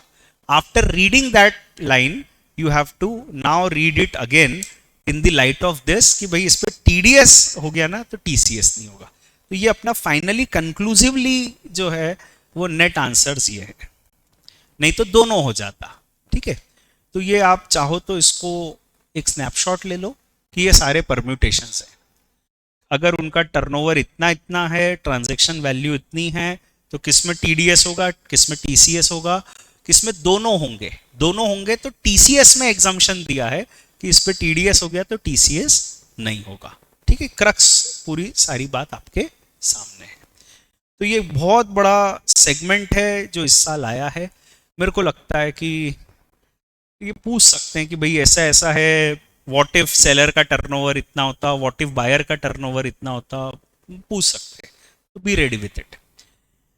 अब एक अगला टीडीएस का सेक्शन आया है 194P। 194P ये जो टीडीएस का सेक्शन है ये है TDS by specified bank of a specified senior citizen. पिछले साल जब बजट आया था तो हमारी finance minister madam Nirmala Sitharaman, उन्होंने बजट एक्चुअली इसी के साथ चालू किया था, इस प्रोविजन के साथ, 194P के साथ। उनका कहना था कि देखिए हमारे देश में बहुत सारे ऐसे बुजुर्ग लोग हैं, यहाँ पे बुजुर्ग की परिभाषा 75 साल या उससे ज्यादा, वैसे तो अपन सीनियर उनको कहते हैं जो 60 साल या उनसे ज्यादा है, और एक वेरी सीनियर 80 साल के होते हैं। एक नया सीनियोरिटी का कंसेप्ट उन्होंने दिया 75 साल। तो बहुत सारे ऐसे बुजुर्ग लोग हैं जिनकी एज 75 ईयर्स एंड अबोव है। ये जो सीनियर सिटीजन्स हैं, ये लोगों की सोर्स ऑफ इनकम क्या होती है? इनको कहीं जॉब करते थे, वहां से पेंशन आती है, ये पेंशन आके उनके बैंक में जमा हो जाती है, और बैंक से इनको उसके ऊपर कुछ, बैंक में जो पैसा जमा है उसके ऊपर कोई नॉमिनल सा ब्याज भी मिल जाता है। कोई लंबा चौड़ा ब्याज नहीं मिलता है। पेंशन आती होगी, वो पेंशन उस बैंक में जमा हो जाती है। एक ही बैंक में खाता है उनका, 4-5 बैंक में खाता रखने की अब उनकी पोटेंशियल नहीं है, एज नहीं है उतनी, तो बेचारे एक बैंक में खाता रखा है उन्होंने, उसमें पेंशन आ जाती है, नॉमिनल सा कोई ब्याज आ जाता है, पेंशन निकल के खर्च हो जाती है। ये बुजुर्ग लोग अगर इनकी पेंशन इनकम जो भी है और ब्याज की इनकम मिला के 2.5 लाख से ज्यादा हो गई, 3 लाख से ज्यादा हो गई, तो हम लोग इनको कह रहे हैं कि भैया रिटर्न भरो, क्योंकि जिसकी भी इनकम एग्जम्पशन लिमिट से ज्यादा है, भले ही उसका टैक्स बनता हो या नहीं बनता हो, उसको रिटर्न भरना है। ये व्यक्ति बेचारा रिटर्न कैसे भरेगा? मान लो इसका कोई टैक्स भी बनता है थोड़ा सा, तो ये व्यक्ति रिटर्न भरना, टैक्स भरना, वो सब चीजों से परेशान होगा। तो उन्होंने कहा कि we are giving an exemption to these people. इन लोगों को रिटर्न भरने से एग्जम्पशन दे रहे। कैसे दे रहे? इसमें ये अपनी बैंक को बताएंगे। मान लो अपना स्टेट बैंक ऑफ इंडिया में खाता है, इसी बैंक में पेंशन आ जाती है और पेंशन हम निकाल लेते हैं, पर कुछ दिन तक ये पैसा बैंक में पड़ा रहता होगा तो हमको ब्याज मिल रहा है। तो स्टेट बैंक ऑफ इंडिया में हमारा खाता है, we are a old person, हमारी सिर्फ 2 सोर्स ऑफ इनकम है, पेंशन एंड इंटरेस्ट, और इंटरेस्ट भी सिर्फ एक ही बैंक से, उसी बैंक से। हम बैंक को चिट्ठी लिखेंगे कि ऐसा करो, हमारी टोटल इनकम पर एवरेज रेट ऑफ टैक्स से टीडीएस काट लो। जैसे सैलरी में होता है ना कि हमारी ये सारी इनकम है, इनकम तो दो ही है, इस पे एवरेज रेट ऑफ टैक्स से टीडीएस काट लो। गिवन रेट नहीं है, जो भी हमारा एवरेज बनता है 1% 2%, हमारा सारा इनकम टैक्स आप काट के जमा कर दो। अगर आप ऐसा कर लेते हो तो सीनियर सिटीजन को फिर इनकम टैक्स रिटर्न वगैरह भरने से एग्जम्पशन है। So who is the deductor? The deductor is bank. Who is the deductee? It is the senior citizen. Senior citizen की परिभाषा अलग है यहाँ पे, 75 ईयर्स की age. What is the rate of TDS? Average rate of tax. Bank क्या करेगी, आपकी पूरी इनकम निकाल लेगी, उसके ऊपर जो भी टैक्स रेट बनता है उस पर टीडीएस काटेगी। स्पेसिफिक रेट पे टीडीएस नहीं काटेगी, average rate of tax including surcharge and cess as applicable. ठीक है। फिर सीनियर सिटीजन कौन होता है? जिसकी एज 75 ईयर्स एंड अबोव है, जिसकी दो ही इनकम है, पेंशन इनकम और इंटरेस्ट इनकम। और इंटरेस्ट इनकम भी सिर्फ इसी बैंक से, दूसरी बैंक से आ रही है, दो बैंक से इंटरेस्ट आ रही है, तो उनका कहना नहीं नहीं, फिर ये तो बैंक घूम लेते हैं, ये तो दो चार बैंक चले जाते हैं, ये अपना रिटर्न भरे। तो इनकी सिर्फ इसी बैंक से इनकम आ रही है। और फिर ये डिक्लेरेशन दे रहे हैं बैंक को, लिख के दे रहे हैं। ये तीनों कंडीशन फुलफिल होनी चाहिए। वो सीनियर हैं, उनकी सिर्फ दो इनकम है, और वो बैंक को लिख के दे रहे हैं कि साहब आप तो मेरा इनकम टैक्स का कंप्लायंस कर दो। अगर ऐसा होता है तो बैंक इनकम टैक्स का कंप्लायंस कर देगी, तो फिर इस सीनियर को इनकम टैक्स रिटर्न भी भरने की जरूरत नहीं है। मेरे हिसाब से ये दोनों बहुत इंपॉर्टेंट सेक्शंस है टीडीएस के, इस साल आएंगे एग्जाम में। 194Q and this TDS of senior citizen 194P, ये दोनों क्वेश्चन आएंगे। 194P तो थ्योरी जैसा आएगा कि भाई ये सीनियर का टीडीएस करेगी क्या बैंक, और इसको रिटर्न भरने की जरूरत है क्या, थ्योरी जैसा, केस स्टडी जैसा। 194Q जो आएगा उसमें 194Q वर्सेस 206 की थ्योरी आएगी, ये 5 परम्यूटेशंस में से कोई बन के आएगी। तो this is how to my understanding which is possible in the exam ये आ सकता है। थोड़ा बड़ा सेगमेंट था, मैंने इसलिए इसको एट लास्ट डिस्कस किया। इसके बाद एक और है प्रोविज़न, जो अगेन बड़ा प्रोविज़न है, जो काफ़ी लोगों को इफेक्ट करता है, तो वो अब मैं बताऊंगा। ठीक है। अब अपन चलते हैं, ये सब हो गया टीडीएस टीसीएस वाली कहानी। अब अपन चलते हैं to the next and the last of the provisions for us to be discussed, that is section 1010D। और इससे कनेक्टेड एक दो अमेंडमेंट और हैं, वो भी मैं बताऊंगा। Basic section is section 1010D। इससे कनेक्टेड सैलरी का भी एक आध अमेंडमेंट है, इससे कनेक्टेड कैपिटल गेन का भी एक आध अमेंडमेंट है, वो सब मैं आपको बताऊंगा। तो देखिए, basic starting point of the discussion जो आपको पता होगा वो है लाइफ इंश्योरेंस प्रीमियम के बारे में। लाइफ इंश्योरेंस का कंसेप्ट ये है कि लाइफ इंश्योरेंस में इनिशियल कंट्रीब्यूशन पर 80C मिलता है ना। लाइफ इंश्योरेंस प्रीमियम जो भी भरते हो उस पर 80C मिलता है। उसमें लिमिट होती है कि अगर वो 10% ऑफ सम अश्योर्ड से ज़्यादा आप प्रीमियम भर रहे हो तो डिडक्शन 10% ऑफ सम अश्योर्ड पे लिमिट हो जाता है। फिर रेगुलर इनकम जो होती है, जो भी वहाँ से डिविडेंड वगैरह मिलता है, जो भी इंटरेस्ट मिलता है, वो एग्जम्प्ट होता है। और मैच्योरिटी पे जो पैसा मिलता है लाइफ इंश्योरेंस में, या इंश्योरेंस क्लेम जो मिलता है, वो एग्जम्प्ट होता है। Right now my entire discussion is about this maturity. ये जो मैच्योरिटी पे पैसा मिलता है ये एग्जम्प्ट होता है। ऐसा कहां दिया है? 1010D में। लाइफ इंश्योरेंस का मैच्योरिटी और क्लेम एग्जम्प्ट होता है, कहां दिया है? 1010D में। अब 1010D में पहले से 3 एक्सेप्शंस दिए थे, 3 हावेवर दिए थे। जनरली लाइफ इंश्योरेंस का जो मैच्योरिटी है, जो क्लेम है, जो बोनस है, रेगुलर इनकम है, वो एग्जम्प्ट है। We are talking only about life insurance, right. Life insurance में जो भी मैच्योरिटी क्लेम बोनस है वो एग्जम्प्ट है। ये एक जनरल रूल है 1010D में exemption. My story starts with however. However 3 ऐसे केसेस हुआ करते थे जिनमें लाइफ इंश्योरेंस का मैच्योरिटी जो है वो टैक्सेबल होता था। एक केस होता था कीमैन इंश्योरेंस, आपने शायद पढ़ा होगा। कीमैन इंश्योरेंस में ये होता है कि हमारे ऑर्गेनाइजेशन का एक की मैन है, की पर्सन है, हमने उसका इंश्योरेंस करा लिया। अब उसमें अगर उस वो की पर्सन की डेथ वगैरह नहीं होती है, वो रिटायर नहीं होता है, तो मैच्योरिटी पे पैसा मिलता है, वो उस की पर्सन के हाथ में जाता है और वो सैलरी हेड में it is deemed as salary. Section 17 में it is deemed as salary. और लाइफ इसी कीमैन इंश्योरेंस का अगर क्लेम मिल जाता है तो वो क्लेम जो होता है वो कंपनी को मिलता है, क्योंकि उस कंपनी का नुकसान हुआ, कीमैन का लॉस हुआ, तो कंपनी के हाथ में it is deemed as income from business profession. तो कीमैन इंश्योरेंस में आपको पता होगा कि कीमैन इंश्योरेंस इज टैक्सेबल, उसकी मैच्योरिटी और क्लेम टैक्सेबल होती है। दूसरी चीज यहां पर पहले से थी जिसको हाईलाइट नहीं किया जाता है, अभी भी हाईलाइट करने लायक नहीं है।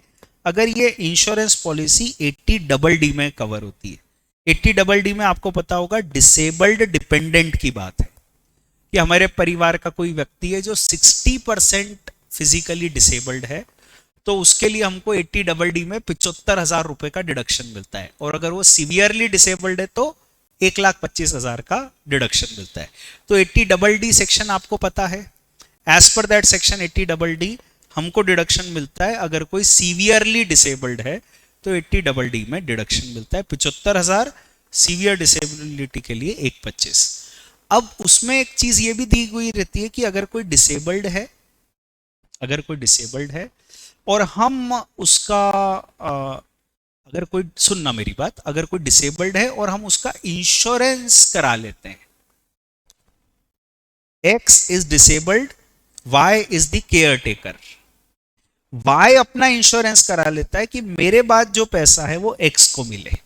ये 80 की एक स्पेशल पॉलिसी बनती है कि मैं केयर टेकर हूं, मैं डिसेबल्ड का इंश्योरेंस करा लेता हूं, तो मेरे को 80 में डिडक्शन मिल रहा है, पर उस डिसेबल्ड का ध्यान रखते हुए इंश्योरेंस करा रहा हूं कि भाई मेरी डेथ के बाद पैसा उसको मिलेगा। तो उस केस में अगर क्लेम मिलता है, मैच्योरिटी का पैसा आता है, तो वो मैच्योरिटी का जो पैसा है वो टैक्सेबल होगा, मैच्योरिटी का पैसा वो टैक्सेबल होगा।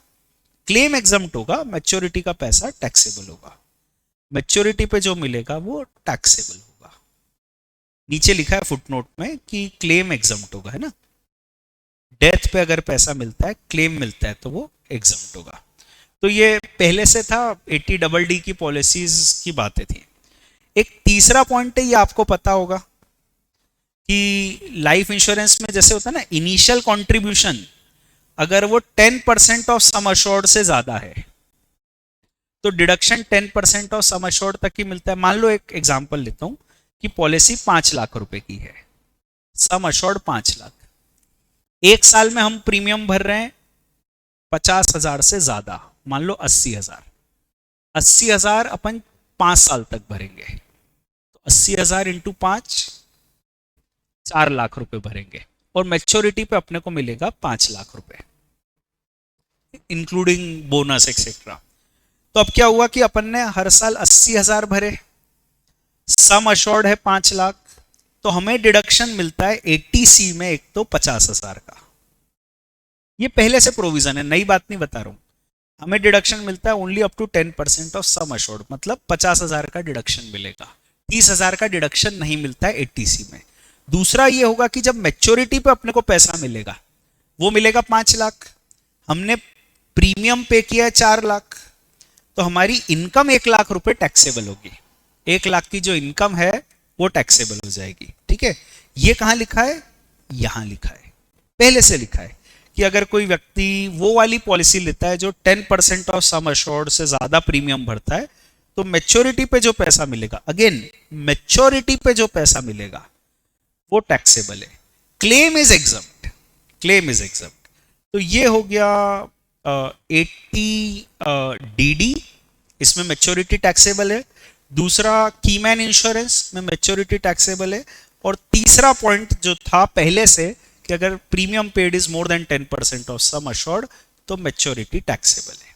ठीक है, अब इस साल जो नया पॉइंट जोड़ा है ये पॉइंट को समझो। अब क्या होता है कि देखो लोग लाइफ इंश्योरेंस को एक इन्वेस्टमेंट के जैसा देखने लग गए।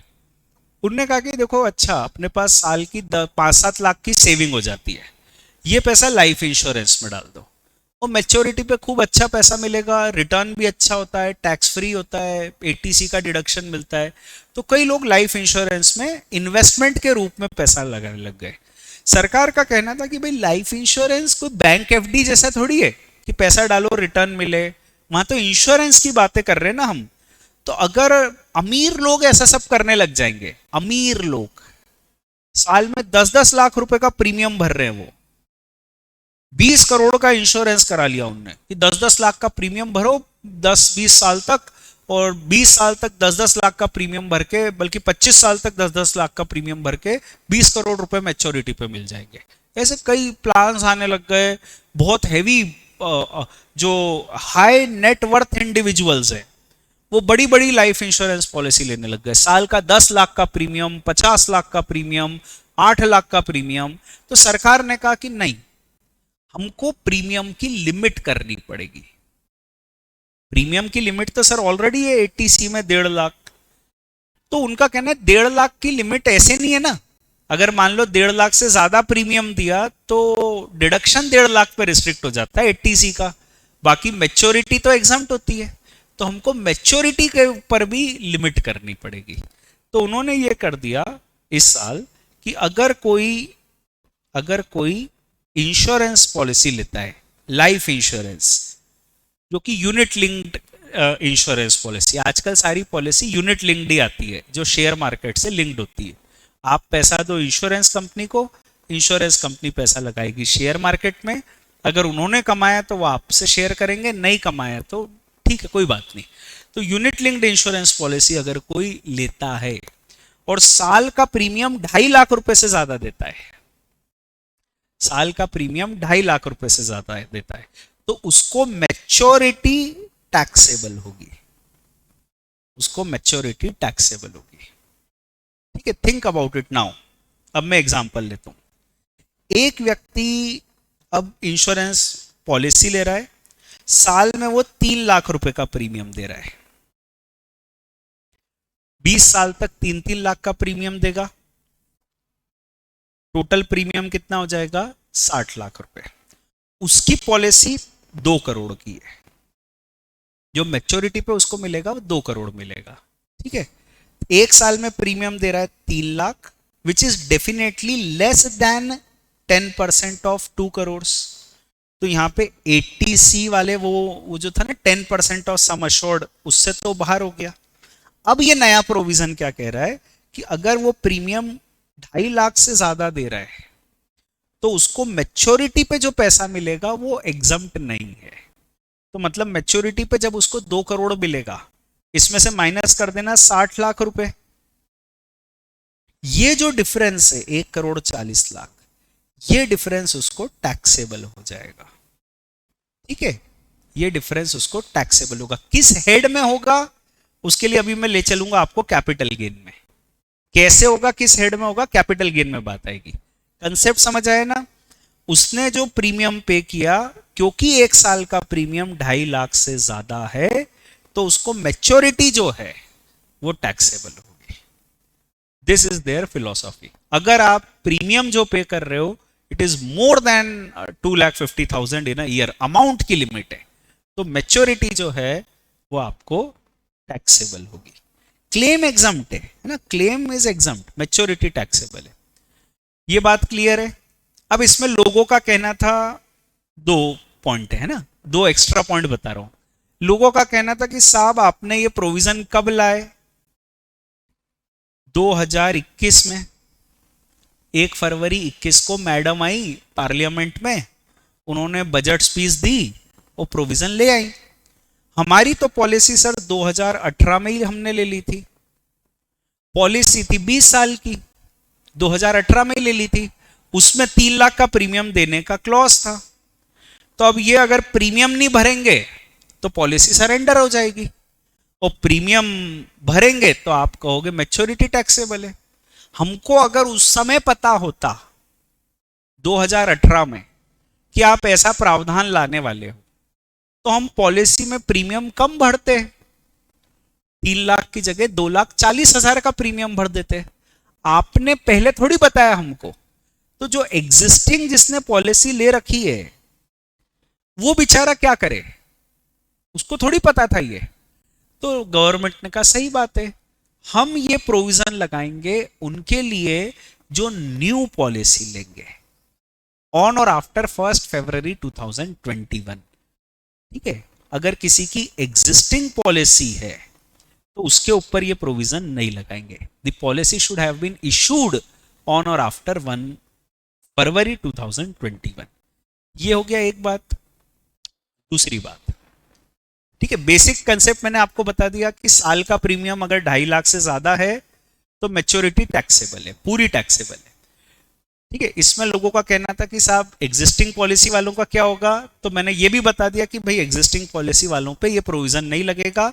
एग्जाम में क्वेश्चन आ सकता है, पॉलिसी इज इशूड इन 2018 में इशू हुई है तो मैच्योरिटी एग्जम्प्ट है, अगर 2021 के बाद इशू हुई है तो मैच्योरिटी टैक्सेबल है। ये भी क्लियर है। अब दूसरी बात, जनरली लोग क्या करते हैं कि लाइफ इंश्योरेंस पॉलिसी एक बार में नहीं लेते हैं, वो टुकड़ों टुकड़ों में लेते हैं। जैसे मैं अपना एग्जांपल लूँ, आज से 15-17 साल पहले जब मैंने अपना करियर चालू किया, तब उस समय जब मैंने अपना करियर चालू किया तो मैं कोई बहुत ज़्यादा तो कमाता नहीं था। घर वालों को लगा कि ठीक है 5 लाख रुपए का इंश्योरेंस ही बहुत है इसके लिए, तो क्या करेगा ये। ठीक है, तो 5 लाख का लाइफ इंश्योरेंस ले लिया। उन्होंने कहा कि चलेगा भी, ठीक है, विथ हिज डेथ 5 लाख भी मिल जाए तो सफिशिएंट है। धीरे धीरे मैं कमाने लगा, मेरी फैमिली बड़ी हुई, वाइफ चिल्ड्रन हुए, तो मेरे को लगा कि नहीं यार 5 लाख रुपए मेरे को अगर मिल भी जाएगा तो मेरे परिवार का गुजारा उससे नहीं होगा, तो मुझे ये करना चाहिए कि एक टॉप अप प्लान ले लेना चाहिए। तो एक पॉलिसी मेरी चल रही है, मैंने एक दूसरी पॉलिसी ले ली। मेरे को लगा यार 80 लाख रुपए की टोटल पॉलिसी ले लीजिए, और 5 की जो चल रही है वो चलने दो, 80 की और टॉप अप ले लो, या 80 का एक नया इंश्योरेंस का और प्लान ले लिया मैंने। ठीक है, फिर थोड़ी और इनकम बढ़ती गई और बच्चे भी बड़े हो रहे हैं, डिपेंडेंसी उनकी बढ़ रही है, स्कूल में है, हो सकता है आगे कॉलेज में जाएंगे, वो सब चीज़ें। मेरे को लगता है यार 80 लाख रुपए अगर मिल भी गए मेरी डेथ पे तो पूरा नहीं होगा, अंडर इंश्योर्ड है सब। तो मैंने एक काम किया कि 1 करोड़ की और पॉलिसी ले ली एक। ठीक है, एक एक्स्ट्रा पॉलिसी, न्यू पॉलिसी ले ली। तो इस तरीके से लोग करते गए, और ऐसा होता है, बहुत लोग करते हैं। जनरली लोग इंश्योरेंस में ऐसे ही करते हैं कि शुरू में प्लान कम लेते हैं, फिर थोड़ा बड़ा लेते हैं, थोड़ा बड़ा लेते हैं। अब उनका ये कहना है कि मान लो आपके मल्टीपल इंश्योरेंस प्लान है, जैसे मैंने एक एग्जांपल लिया, तो मेरी एक पॉलिसी ली हुई थी, उसमें मैं प्रीमियम पे कर रहा हूं साल का 1 लाख रुपए। फिर मैंने दूसरी एक पॉलिसी ली, उसमें मैं साल का प्रीमियम पे कर रहा हूं 80,000 रुपए। फिर मैंने एक तीसरी पॉलिसी ली, उसमें साल का प्रीमियम में पे कर रहा हूं 1,40,000 रुपए। अब ये तीनों पॉलिसी के प्रीमियम का एग्रीगेट अपन मान रहे हैं, policy is issued on or after 1 February 2021। इन तीनों पॉलिसी के प्रीमियम का टोटल 2.5 लाख से ऊपर जा रहा है। अब टोटल करके देख लो, 3,20,000 कुछ जा रहा है। उनका यह कहना है कि अगर एक से ज्यादा पॉलिसी है, सब पॉलिसी का एग्रीगेट ऑफ प्रीमियम अगर 2.5 लाख से ऊपर जा रहा है तो क्या होगा। सुनना मेरी बात, बहुत टिपिकल है ये। तो ये होगा कि जिनका प्रीमियम का टोटल 2.5 से कम हो रहा है वो तो एग्जम्प्ट हो जाएगी। आप ऐसा टोटल कर लो कि हाईएस्ट जिसमें टोटल जो है 2.5 से कम हो रहा है वो तो एग्जम्प्ट हो गई, और जिसका 2.5 से ऊपर जा रहा है, आपकी चॉइस पे 2.5 के अंदर कर लो फिगर, आपकी चॉइस पे फिगर ले लो, ये दो पॉलिसी का टोटल 2.5 से कम है, इसका मैच्योरिटी वॉटेवर, तो वो उनका जो है वो एग्जम्प्ट हो जाएगा, और जिसका 2.5 के ऊपर वाला तीसरी पॉलिसी है वो टैक्सेबल हो जाएगा। तो ये उन्होंने कहा है, where there are multiple such policies, this is the point I am reading, where there are multiple such policies. Exemption shall be available only in respect of those policies where the aggregate does not exceed 2,50,000. तो वो policy जिनका aggregate 2.5 के ऊपर जा रहा है ना, उसको छोड़ दो, वो टैक्सेबल है. जिसका 2.5 के अंदर अंदर आप लिमिट करके कर सकते हो, उसको एग्जम्प्ट करा लो. तो बेसिक प्रोविजन कि अगर साल में आप 2.5 लाख से ऊपर का प्रीमियम भर रहे हो तो maturity is taxable. Existing policy holder का क्या होगा, उन्होंने कहा उसमें ये प्रोविजन नहीं लगेगा. ये प्रोविजन प्रोस्पेक्टिव है, एग्जिस्टिंग पॉलिसी होल्डर्स पर नहीं लगेगा. तीसरी चीज कि अगर एक से ज्यादा पॉलिसी है तो सारी पॉलिसी का टोटल जिनका 2.5 से कम है उसका मैच्योरिटी एग्जम्प्ट है, जिसका 2.5 से ज्यादा है उसका मैच्योरिटी टैक्सेबल है. और एक छोटी सी बात, सारी बातें हैं मैच्योरिटी के टैक्सेशन की.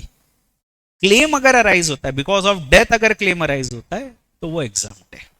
ठीक है, वो इनफैक्ट इन तीनों में एग्जम्प्ट है, 80 DD वाले में भी, उसके अलावा यहां भी कीमैन में तो क्लेम भी टैक्सेबल है, 10% ऑफ सम अश्योर्ड वाले में भी, और ये यूलिप वाले में भी, 2.5 लाख वाले में भी.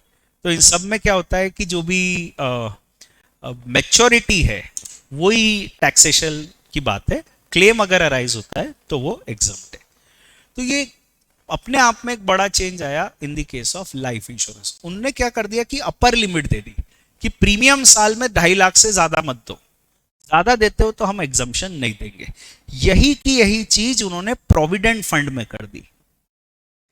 प्रोविडेंट फंड कंट्रीब्यूशन में भी उन्होंने कह दिया कि अगर प्रोविडेंट फंड कंट्रीब्यूशन आपका खुद का एम्प्लॉय कंट्रीब्यूशन या self contribution to provident fund अगर साल का 2.5 लाख रुपए से ऊपर का है ना, आरपीएफ, एसपीएफ, पीपीएफ सबकी बात कर रहे हैं अपन, है ना, तीनों की, आरपीएफ, एसपीएफ और पीपीएफ. एसपीएफ की भी बात कर रहे हैं ना, स्टैट्यूटरी प्रोविडेंट फंड. अगर साल का प्रोविडेंट फंड कंट्रीब्यूशन खुद का एम्प्लॉय या खुद कह लें खुद का कंट्रीब्यूशन अगर 2.5 लाख से ज्यादा है तो आपको जो इंटरेस्ट है इसके अंदर, इंटरेस्ट, मैच्योरिटी की बात नहीं कर रहे हैं, इंटरेस्ट की बात कर रहे हैं. तो अगर आपका कंट्रीब्यूशन जो है वो 2.5 लाख से ऊपर है तो exemption would not be available in respect of interest. जो ब्याज है उसका एग्जम्पशन नहीं मिलेगा. कैसे नहीं मिलेगा, उसमें उन्होंने एक फॉर्मूला दिया है, वो फॉर्मूला अपने को नहीं पढ़ना है. उनका कहना है 2.5 लाख से परटेनिंग ब्याज जो है वो तो एग्जम्प्ट होगा, और 2.5 लाख से ऊपर वाला जो ब्याज है वो एग्जम्प्ट होगा. तो मतलब आपने पैसा जमा किया 6 लाख रुपए, तो इसमें 2.5 लाख के ऊपर जो ब्याज आया, मान लो 2.5 लाख के ऊपर ब्याज आया 40,000, ये 40,000 तो एग्जम्प्ट होगा, और बाकी 3.5 लाख रुपए जो और जमा किए थे उसके ऊपर ब्याज आया 60,000, ये टैक्सेबल होगा. उसका 1 साल का नहीं है, ये तो बहुत सालों का कैलकुलेशन होगा ना, पैसा तो अक्यूमुलेट होते जाएगा. तो they have given a typical formula जिससे ये सारा कैलकुलेशन होगा, वो लॉ में दिया है, अपने को नहीं पढ़ना है. प्रिंसिपल ये है कि ब्याज वाला जो कंपोनेंट है वो टैक्सेबल हो जाएगा, दैट इज इट. और फिर वैसे तो ये लिमिट जो है वो 2.5 लाख है, पर अगर एम्प्लॉयर कंट्रीब्यूशन नहीं है इस फंड में, जैसे पीपीएफ, एम्प्लॉयर कंट्रीब्यूशन नहीं है, तो instead of 2,50,000 we will take 5 lakhs. ऐसा प्रोविडेंट फंड है जिसमें खुद का कंट्रीब्यूशन है, मतलब पीपीएफ, या कोई अपना अपना खुद का ही बना लिया अपन ने प्रोविडेंट फंड ऑर्गेनाइजेशन में, एम्प्लॉयर नहीं कंट्रीब्यूट करता है, तो फिर उसमें 5 लाख की लिमिट लेंगे, 2.5 लाख की जगह 5 लाख की लिमिट लेंगे. तो 5 लाख तक का जो है वो कंट्रीब्यूशन पे ब्याज वाला जो कंपोनेंट है वो टैक्सेबल होगा. एक चीज याद रखना कि देखो 80C की लिमिट 1.5 लाख है, 80C की 1.5 लाख की लिमिट थी, उसमें कोई चेंज नहीं आया है, मन से मत कर लेना. यहाँ जो 12% की लिमिट थी एम्प्लॉयर कंट्रीब्यूशन की, उसमें कोई चेंज नहीं आया. एग्रीगेट कंट्रीब्यूशन की 7.5 लाख की लिमिट थी, उसमें कोई चेंज नहीं आया. चेंज सिर्फ इतना आया कि अगर आपका कंट्रीब्यूशन 2.5 लाख से ऊपर है तो interest will be taxable, interest will not be exempt. और लाइफ इंश्योरेंस में चेंज ये आया है कि वही अगर 2.5 लाख से ऊपर का प्रीमियम भरते हो तो फिर मैच्योरिटी जो है वो टैक्सेबल होगी। That is it. अब एक छोटा सा सवाल ये था कि साहब अगर ये टैक्सेबल होगी तो किस हेड में होगी, तो उसका जवाब ये है कि अगर वो टैक्सेबल होगी बेटा तो वो किस हेड में होगी। तो क्या जवाब है? कैपिटल गेन हेड में। ठीक है, जैसे मेरा एग्जाम्पल था ना, देखो मैं साल का 3 लाख का प्रीमियम भरूंगा 20 साल तक, तो मैं कितना प्रीमियम भर दूंगा? 60 लाख रुपए। मैच्योरिटी पे मेरे को सब मिला के 2 करोड़ मिलेगा। ऐसी परिस्थिति में क्योंकि मैं प्रीमियम जो भर रहा हूं वो 2.5 लाख से ज्यादा है तो मैच्योरिटी टैक्सेबल होगी। 1 करोड़ 40 लाख की जो मेरे को इनकम हुई इसमें वो टैक्सेबल होगी। अब टैक्सेबल तो होगी, एक तो उसमें कंप्यूटेशन कैसे होगा, क्योंकि इंडेक्सेशन कैसे होगा, मैंने तो आज पैसा दिया 20 साल बाद मुझे मिलेगा, आज 3 लाख रुपए दिए अगले साल 3 लाख दूंगा, तो इंडेक्सेशन कैसे होगा, कंप्यूटेशन कैसे होगा। सिंपल कैलकुलेशन तो 1 करोड़ 40 लाख है, पर with indexation and with other factors जो कैलकुलेशन है वो कैसे होगा।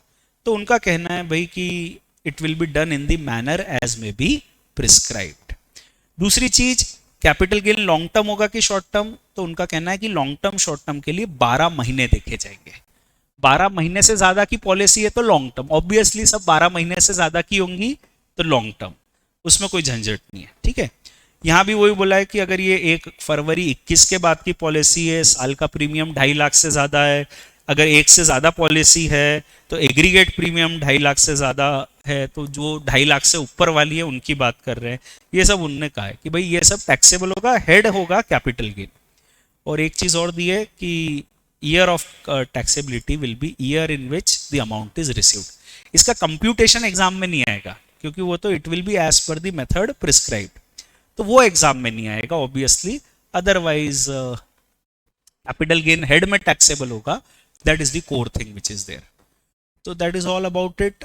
सारे अमेंडमेंट्स मेरी तरफ से मैंने कवर कर लिए जो मेजर अमेंडमेंट्स थे relating to May and November 2022 attempt. All the best wishes to you. I am firmly of the belief that you will definitely come out with flying colors. Best wishes. Give your best shot. All the best.